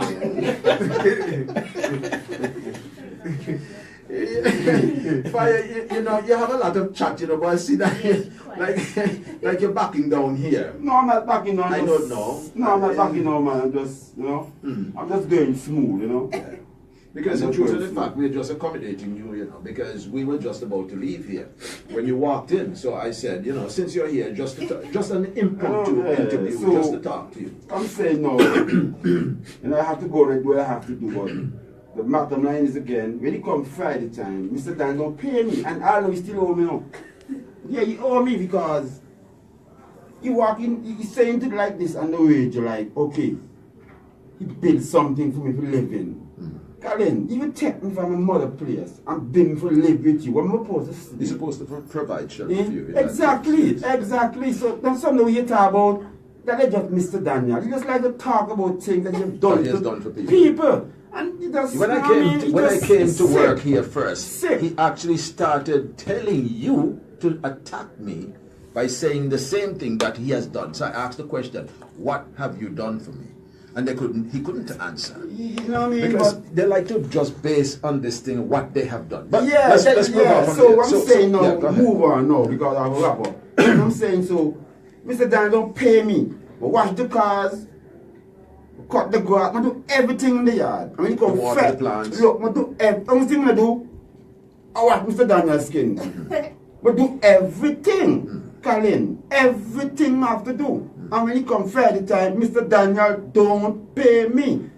And it's a fact, he can't soon away the station because me so me say because of the truth. He don't pay me. He don't give me a dollar, he don't give me anything. When was the last time he gave you And money? look, When was the last okay, last time he gave me money Christmas.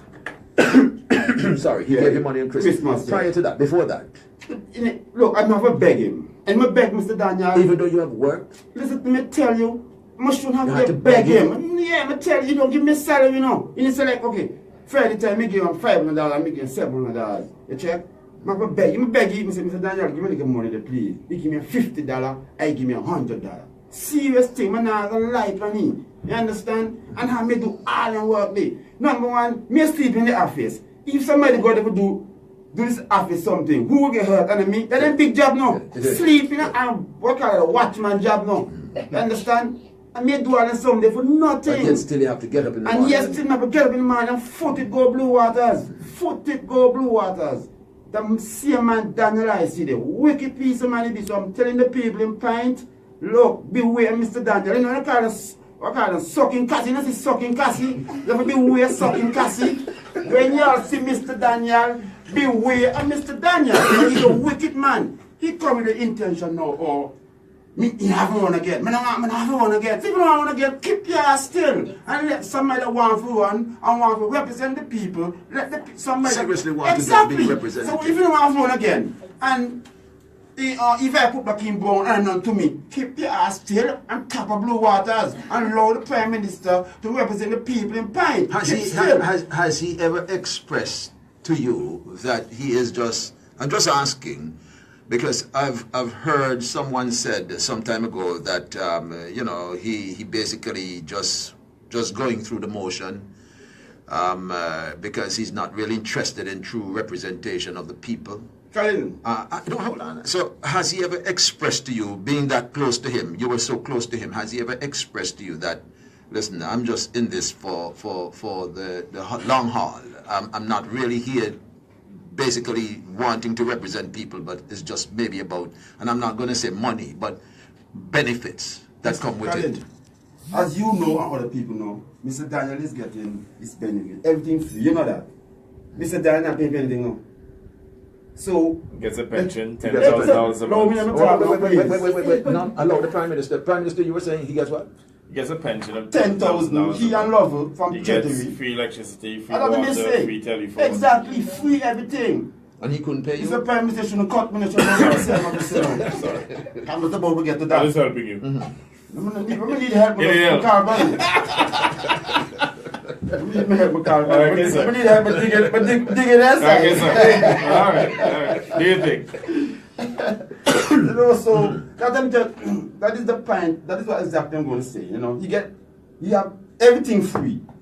You understand? So sometimes you always sit down and Mr. Daniel more a focus for get back in the power, like for after certain people. You know, really careful for God if you represent and do the thing that you're supposed to do for the people. He like more get in there for spite people. You could be right, you know, No, because no, I have to interject here. Because earlier in our discussion, the Prime Minister did mention that in the last couple of years that he has been in Parliament, he has not made a single contribution. Am I right? That's what you said. The Speaker of the House did a little analysis. Daniel, in 3.5 years, spoke about 5 times. Not that it made any sense. And he has been absent more times than he has been present in Parliament. Really? Yes. Really? Absolute fact. That's true, because sometimes some people ask me to dine and go Parliament. And what he said? He chokes. What? He chokes. I'm not happy with the man. Serious thing. What he said? He said, not up with them, eh? The people's work. Colin, Mr. Daniel right now, right? Mission. Because, he say one day, but we don't know when the Prime Minister done with down here. Me wonder what you can do, because right now, as we speak, early up in the week, you know, they're fixing the roads and everything. Yes. You know what I mean? Cleaning up and places, looking that's what the Prime Minister say now. When we say no, when you people say, you know, you really see the real facts and the thing, because they like how white some cover, yeah, so, you know what I'm saying? So now, yeah. So now I'm shift away from them now. You realize, really, boy. But what I'm saying now, Colin, we get back to the point. Yeah. Mr. Daniel's mission was to build road. But for his mission was concrete road. Because one time I could hear you say, you know, the money there in the concrete road. You understand? So, what I say now, when the Prime Minister don't fix up all the road, I'm going to left one road for Mr. Daniel, but then it will left for him, I'm going to make it build the road for you to Barbuda. Firing. That's the road I'm going to left. And when someone says, tell Jafar his daddy, the pit bull said to come back home. Colin, you say the road I'm going to left for Mr. Daniel do. Come here, I tell you I'm going to go from the Barbuda. A bridge. On bridge, I'm going to let the bridge the feed do. Because when the Prime Minister done it down here, not down here, get the feed do. On a serious note. On a very serious note too, and you don't have to comment. Recently, we have heard the news that that Wilmot Daniel is suing or asking for an apology from Prime Minister Gaston Browne. And if he doesn't apologize in 14 days, I'm sure by now the 14 days would have taken us to where, taken you to where, Mr. Prime Minister? Should have passed by now. Should have passed by now. He's going to sue him. The Prime Minister never made any statement with his name in it pertaining to some burning down of some building. What the Prime Minister had said, we have gone at length to play them here on this radio station. We have also gotten the Prime Minister apologizing on behalf of Mr. Daniel to the people of Antigua and Barbuda. I'm sure you have heard about the situation. Yeah. Yeah, I heard about the situation, but Colin, let me tell you now. Yeah. The truth will come to light. You can come to light. The truth is always going to come to light. Yeah. What in the dark must come to light. it must. Yeah. That's all I want. That's just it. there. Leave it Right there. Just leave it right there, because no one thing. Me don't want to see the radio station. I mean, don't want to see the Prime Minister. Yeah. Let's go forward and take it step by step. By step. Up the ladder, step by step. Yes. So, you know, he take us to court, or take me to court. What I'm saying, you will be on the stand. And trust me, you'll be interrogated. Obviously. And you'll be embarrassed thoroughly, and you'll end up in jail. That's as far as I go. Okay, leave it there. Mr. Daniel is a wicked man. Okay, leave it there. And to the foot soldiers, like me not really, when he the Prime Minister, you know, then you know what I'm saying? You're not getting into no, that. we're not getting into that. All right. You understand? But what I'm saying, just allow the Prime Minister like he do what he have to do, and make he see what he have to see. You understand? Make he see what he have to see, and make he do what he have to do. God, Daniel and your God. You understand? Yeah. He talking about, you know, somebody think, oh, Daniel said we need to pray for you. Call him. When for your sin I go born, Pata, and for me go born, I better is that. He said, pray? No, listen to me. No, Somebody said the other day, no. Talking about you go here to go work up for you. Somebody said, way to end this show? somebody said the other day that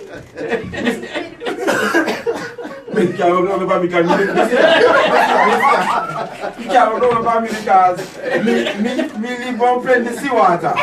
So me good. Me live on plenty sea water, so he can't trouble me. Better be careful, pint. So, I'm telling somebody me and they say, oh, Mr. Daniel say, when he don't pray for you, what will happen to you? I say, look, tell him. Daniel praying. Listen, no, he said, when he don't pray for me. You pray for evil? It's being a record fire. He said, when he don't pray for me. He said, when he don't pray for me. So person said to me, Daniel say, when he don't pray for me, something. So me say to the person, me want if Mr. Daniel think, for me, sin I go burn the Bethesda, and for me, sin I go burn the blue waters. Me wonder, when he talking about praying for people, and this, look, I didn't even want to get there, but this man don't even respect who he live with, who he carry church. So when he talking about praying for, no, I'm not going to call his name. Okay. Lord, let me speak. And then I'll carry you to the station and I'll want you to be very cautious. I know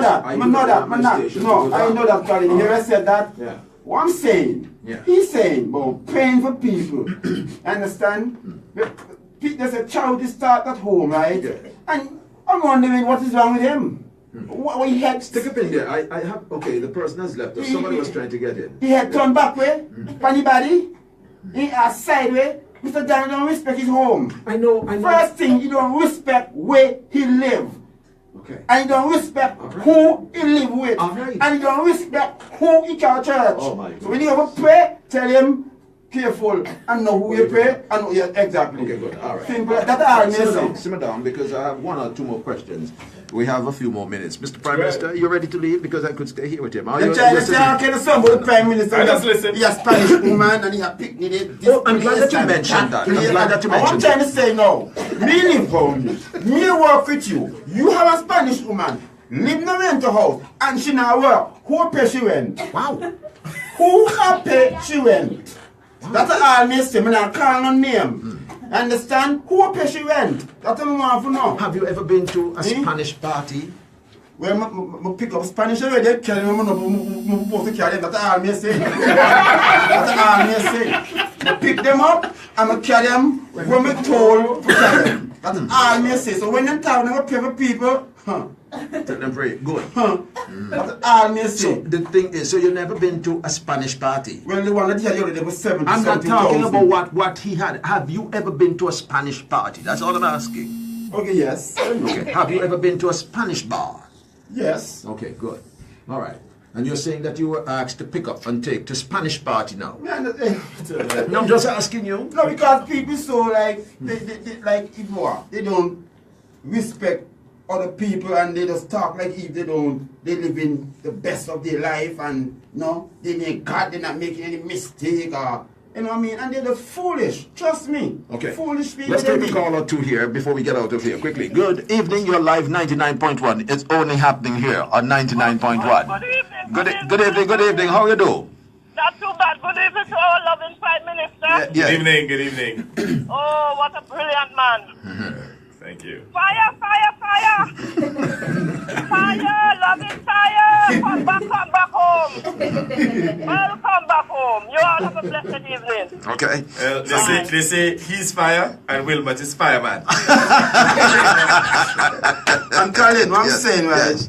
Getting back to the situation asking about one day, right? I tell Mr. Daniel, I'm hungry. Yes. This is the situation with him throwing the bread. No, Mr. Daniel. No, hungry situation. They tell me I want the money for do the permit for go on the taxi. So Mr. Daniel, I'm getting job for a taxi and I need to get on some up to date, please. Can you assist me by getting it up to date? Mr. Daniel he start telling me about the party he have. He spent $70,000 for this party. I mean, me living, You can hold on, slow down. He say he spent $70,000 having this party. A party for his constituency? Yeah. It's not his constituency, but the party. For his, so, yeah. I'm saying, A party for what? I'm trying to establish that. A party for get the Spanish people together for vote for the UP. But why Spanish? Okay. You understand? But you have a few Antiguans coming around and everything, The party have the other day up there, man. You check so. He started telling me about what he spent. No, he started That's telling me an how much. exorbitant figure for such a small party. That could be a lot of lie too. So you don't believe he spent 70,000? You say he spent 70,000. Like, oh, I spent 70,000 every party. No, you tell somebody live with you. That, you know what I mean? If you want to drink of water, the first time I ever call to, are the man that live with you. And opportunity there, that I could go and get a job, to go get and work, to go do my food. So I tell you, yeah, I tell Mr. Daniel, but like, give me permit up to date, please. Mr. Daniel tell me, oh, in the morning he broke. I warned you. You check? How much is So it? if he broke, he say he broke, Mr. Prime Minister, he say he broke. How much is it to, how it was to, I didn't want to call the figure. I don't even want a popcorn change. Pittance. 250. $250. Yeah. Wow. I'm telling you, And at the time he was owing you money. Because all the time me work, I'm a thing now get paid. I'm asking for the money. Me just done do my clean up a yard. I mean, he left the yard. you just scoop some food. Just ask you, man. You know, so he tell me now he broke. So if he broke, you can't help me do my permit, but you can give me the money for go buy dark food the same day. Really? Really, me tell you. And Mr. Daniel never called me and asked me if me hungry, you know. Mr. Daniel, he called me and asked me, even don't feed the dog of them. Mr. Daniel never once called me. I said, Fire, you don't get something to eat. What the situation be with you? And then you pay me. He called me and asked me about even don't feed the animal them. Me tell you, wicked piece of man, Mr. Daniel. Okay, we lost Daniel those two is an callers. easy man. When we realize Mr. Daniel deal with a man like me, in the kind of way. We have 13 more minutes. When we realize, have 13 more when we minutes. realize Mr. Daniel deal with me like this, right? Me have to, kind to onion, kind to bubai. Me have to go look for gas stand.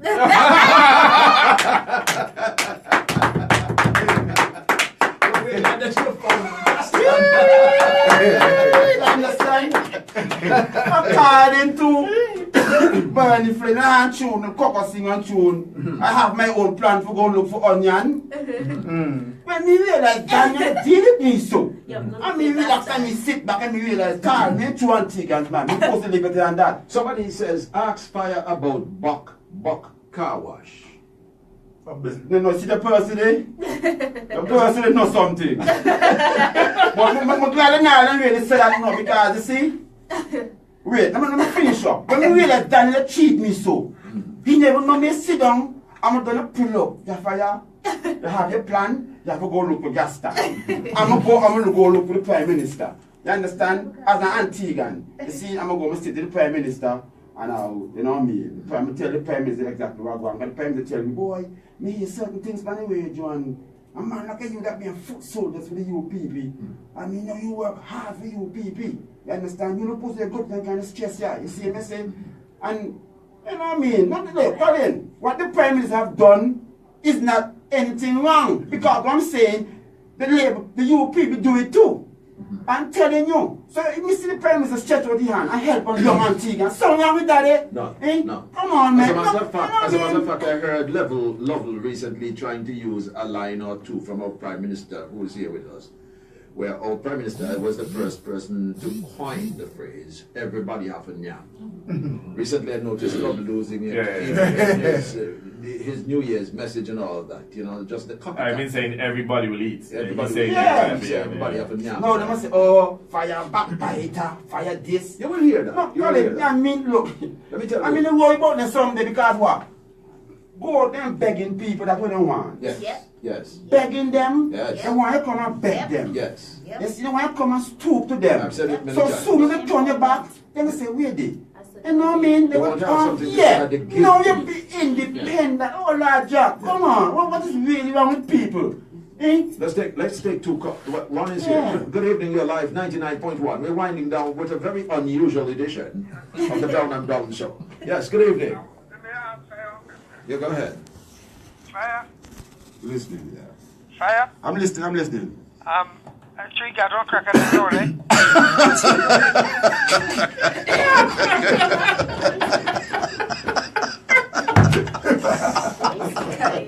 Well, actually, he has a problem.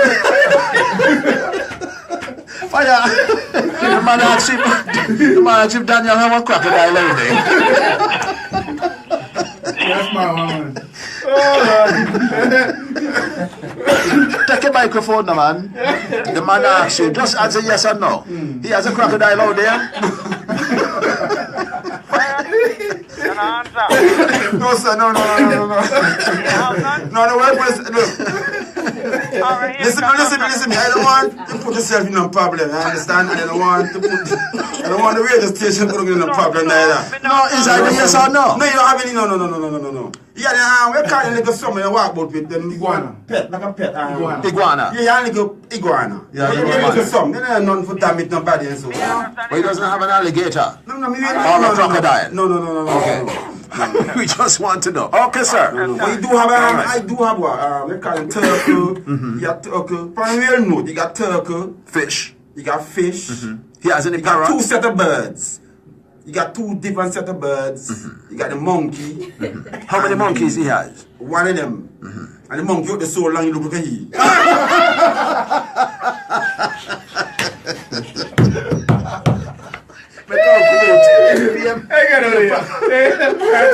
Pack up a list. I think so too. Let's take another one here. Good evening, your life 99.1. Hi, good evening. A very unusual edition.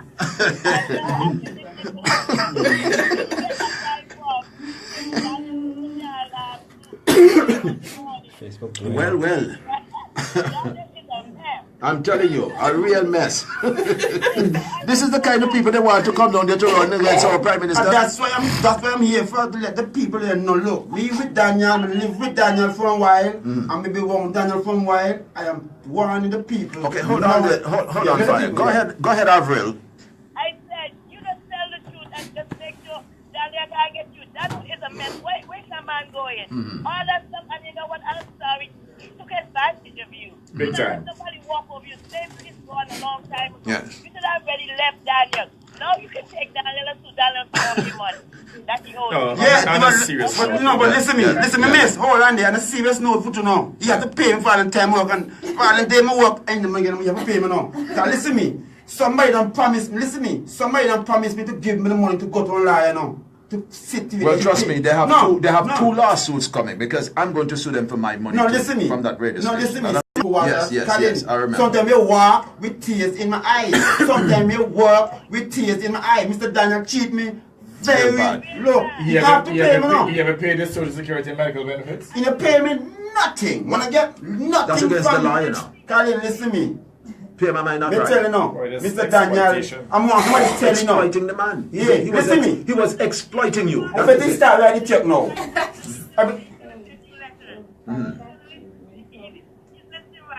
I bet they start writing my check now because Daniel owe me. Yeah. Wilmot, Daniel owe me. Yeah. He owe me, he don't pay me all them work. Look, all them work I see me do with Mr. Daniel. Daniel don't give me $1 and get him back to Buck Car Wash. Yeah, because someone says the owner of Buck and Daniel, they're friends. Yeah, and all them men all. Just take it easy, be careful. No, listen me.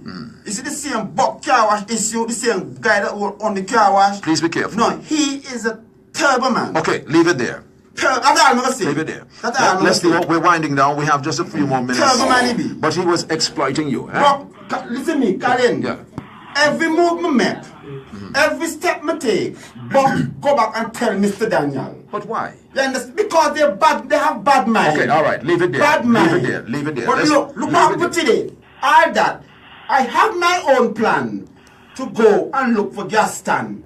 All the time I'm try to put a spoke in my wheel. I have a plan to go and look for the Prime Minister. You understand? So them feel mother fall upon my face. I was going down. But on my way down, the Prime Minister of this country Held you up. that's right, my brother. That's important. Tell Mr. Dallin and buckle them. Fire themselves. Them can go fire themselves. And I realize now, I realize the song we bring in the Land Rover, the Range Rover. The Jaguar? I realize you have The Range Rover. the Range Rover and a free Range Rover, and that you bring in. He brought in a Jaguar and we gave him duty free in it. And Okay. some other vehicle. I know the other vehicle. It's 2 vehicles. Okay, two. look, maybe one him be for the woman, I can't make it. Maybe, listen to me, but maybe one him be for the woman, but I talk too fast. But we do you have a fast sale. If I only keep our mouth shut, let's see your drive on. Okay? I'm telling you. All right. Good evening, you're live, 99.1. We're getting out of here right now. Good evening, how are you, Fire? Fire. Hey, what I going for, Mancho? I the girl walk in the pine, you carry the ice back for? Yeah. She and that girl now me voting. Vote you people, the whole family. I mean, no, you joke down in the map. Yeah, he said so. But listen to me. Here what? He doing that because of... Browne, another girl? Yes. Yeah, that now, your family now they vote you. She passed here earlier today. So if you can ice back to see, all young girl try to make an exit. Exactly. That house from Pine Corner. Exactly. If you can ice back, Gucci. You're right, we left them, that didn't make no sense. Exactly. Stupidness. You help a little girl in the company. Exactly. That he your money now. And that's okay. That help me. That drive every car. I know he's a wicked man, but I didn't know he was that wicked. Throwing bread to people, that's the part that really irked me. Real cold. Yeah. And the people telling me now, for Mancho now, people telling me now, me battle UPP because me the only soldier for UPP. Listen me, if me the only foot soldier for UPP, right? Why they cheating me like this? Yeah. Why me killing back your million? He make 12 people. And listen me, and all them, for Mancho, all them 12 million here for today, they don't want no part of him because he's a very dirty man. But he say he make 12 millionaires. Nobody, You in the 12? nobody, a 20 he say. 20. And the kind of foolishness he want to use and come down. You in the 20 Fire? Even in the first one, how many in this one? I'm going to find down here. You can't believe other guys, he can't people get like Yeah, you people They back shouldn't vote for down. him. They shouldn't vote for him ever Tell him, again. pull on pin. Can't believe Yeah, you people background. Family vote for UPP. So now he didn't get the next day. Now he get the next day. Trust me, those ex are going to Prime Minister Gaston Browne. He told Roka ice back. The Roka little jerk to make extra dollar. And she thought he can. Awful man. And so to use the ice back. Awful And person. the ice back can't do the job when we go pick it back. We can't move. What that mean? I'll go to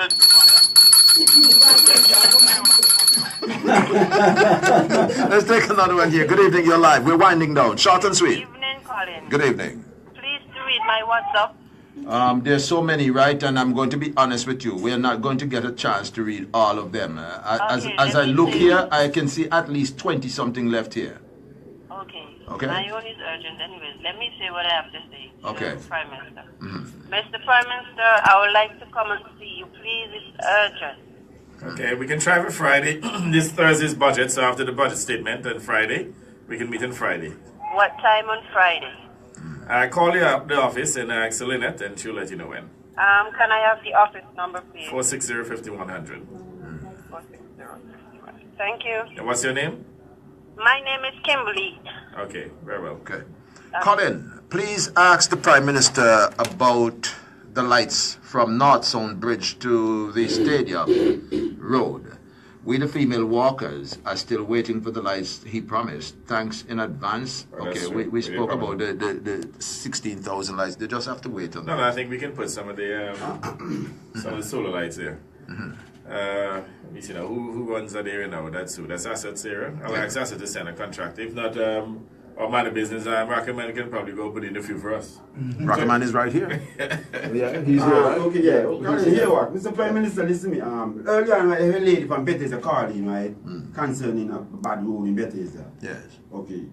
One thing you know, Mr. Prime Minister, we have a few roads in Bethesda. I know everything can be done one time. Yeah. Because we're going to turn this country into economic powerhouse. Yeah. And that's to kill them. Yeah. When they hear about economic powerhouse, They don't want to hear they don't want to hear that. And I fool them, they must listen and learn. Yeah. Understand? So what I'm saying to you now, Mr. Prime Minister, we have a few roads in Bethesda, especially the road leading to my house. I'm telling you, all the roads in that area, trust me, they need some attention. Okay. And please. Have you been to see Westerners yet?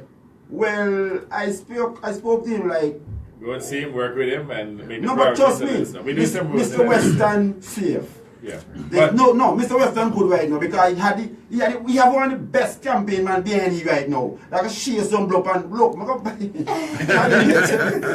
Okay, we have to leave it there. We have to leave it there. No, wait, challenge, Mr. Prime Minister. No, quickly, remember, we don't tell them, look, you better meet Mr. Fire.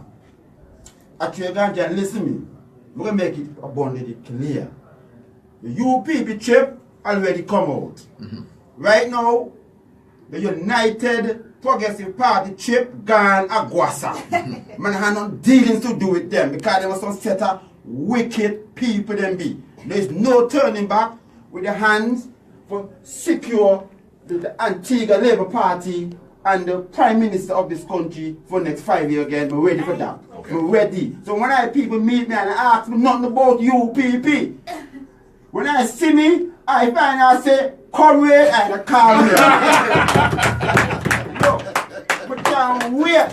I can't wait soon. I say, look, I can't wait to put my hand, my red suit. You understand? So when I see me now, a comrade Jafaya, I don't know. You people got to go, sir. Okay. Done with them. And Mr. Prime Minister, I'm ready for my car with my loudspeaker. Okay, I'm ready for the work. I'm ready for hit the road and do my work. Okay. You understand? Very well. So right now, a comrade Jafaya. Okay, comrade Jafaya. Okay, Mr. Prime Minister, thank you so much. Wonderful. Yes. Very hot. Visit from Jafaya, who was supporting the United Progressive Party. I warned him, and now he is with us here at 99.1 FM, and more so, supporting good governance through our astute leader, through the leadership of the Honorable Prime Minister of this country, the Honorable Gaston Browne. My name is Colin O'Neill on behalf of the entire staff here at 99.1 FM. Again, this was just an impromptu interview. And trust you me, I don't think we'll ever see anything like this again on any other radio station. It only happens here at 99.1. Stick around, there's much more coming up. And don't forget to join us on Monday for the Talking Point show. Also, Pastor Kuvas here. He's going to be in the house right here from 6 until 10 a.m. I'll be here from 10 until 1 p.m. And don't forget to get up in the morning early and bright with Truth and Praise with Sean O'Neill from 5 until 6 p.m. From 5 a.m. to 6 a.m. On that note, stay tuned, stay locked to us here at 99.1. We're checking out. Don't go away. Like I said, there's much more coming up on this exciting latest sensation, Antigua's #1, 99.1. Take care, God bless, and enjoy what's left of a wonderful Saturday, and see you on the radio on Monday.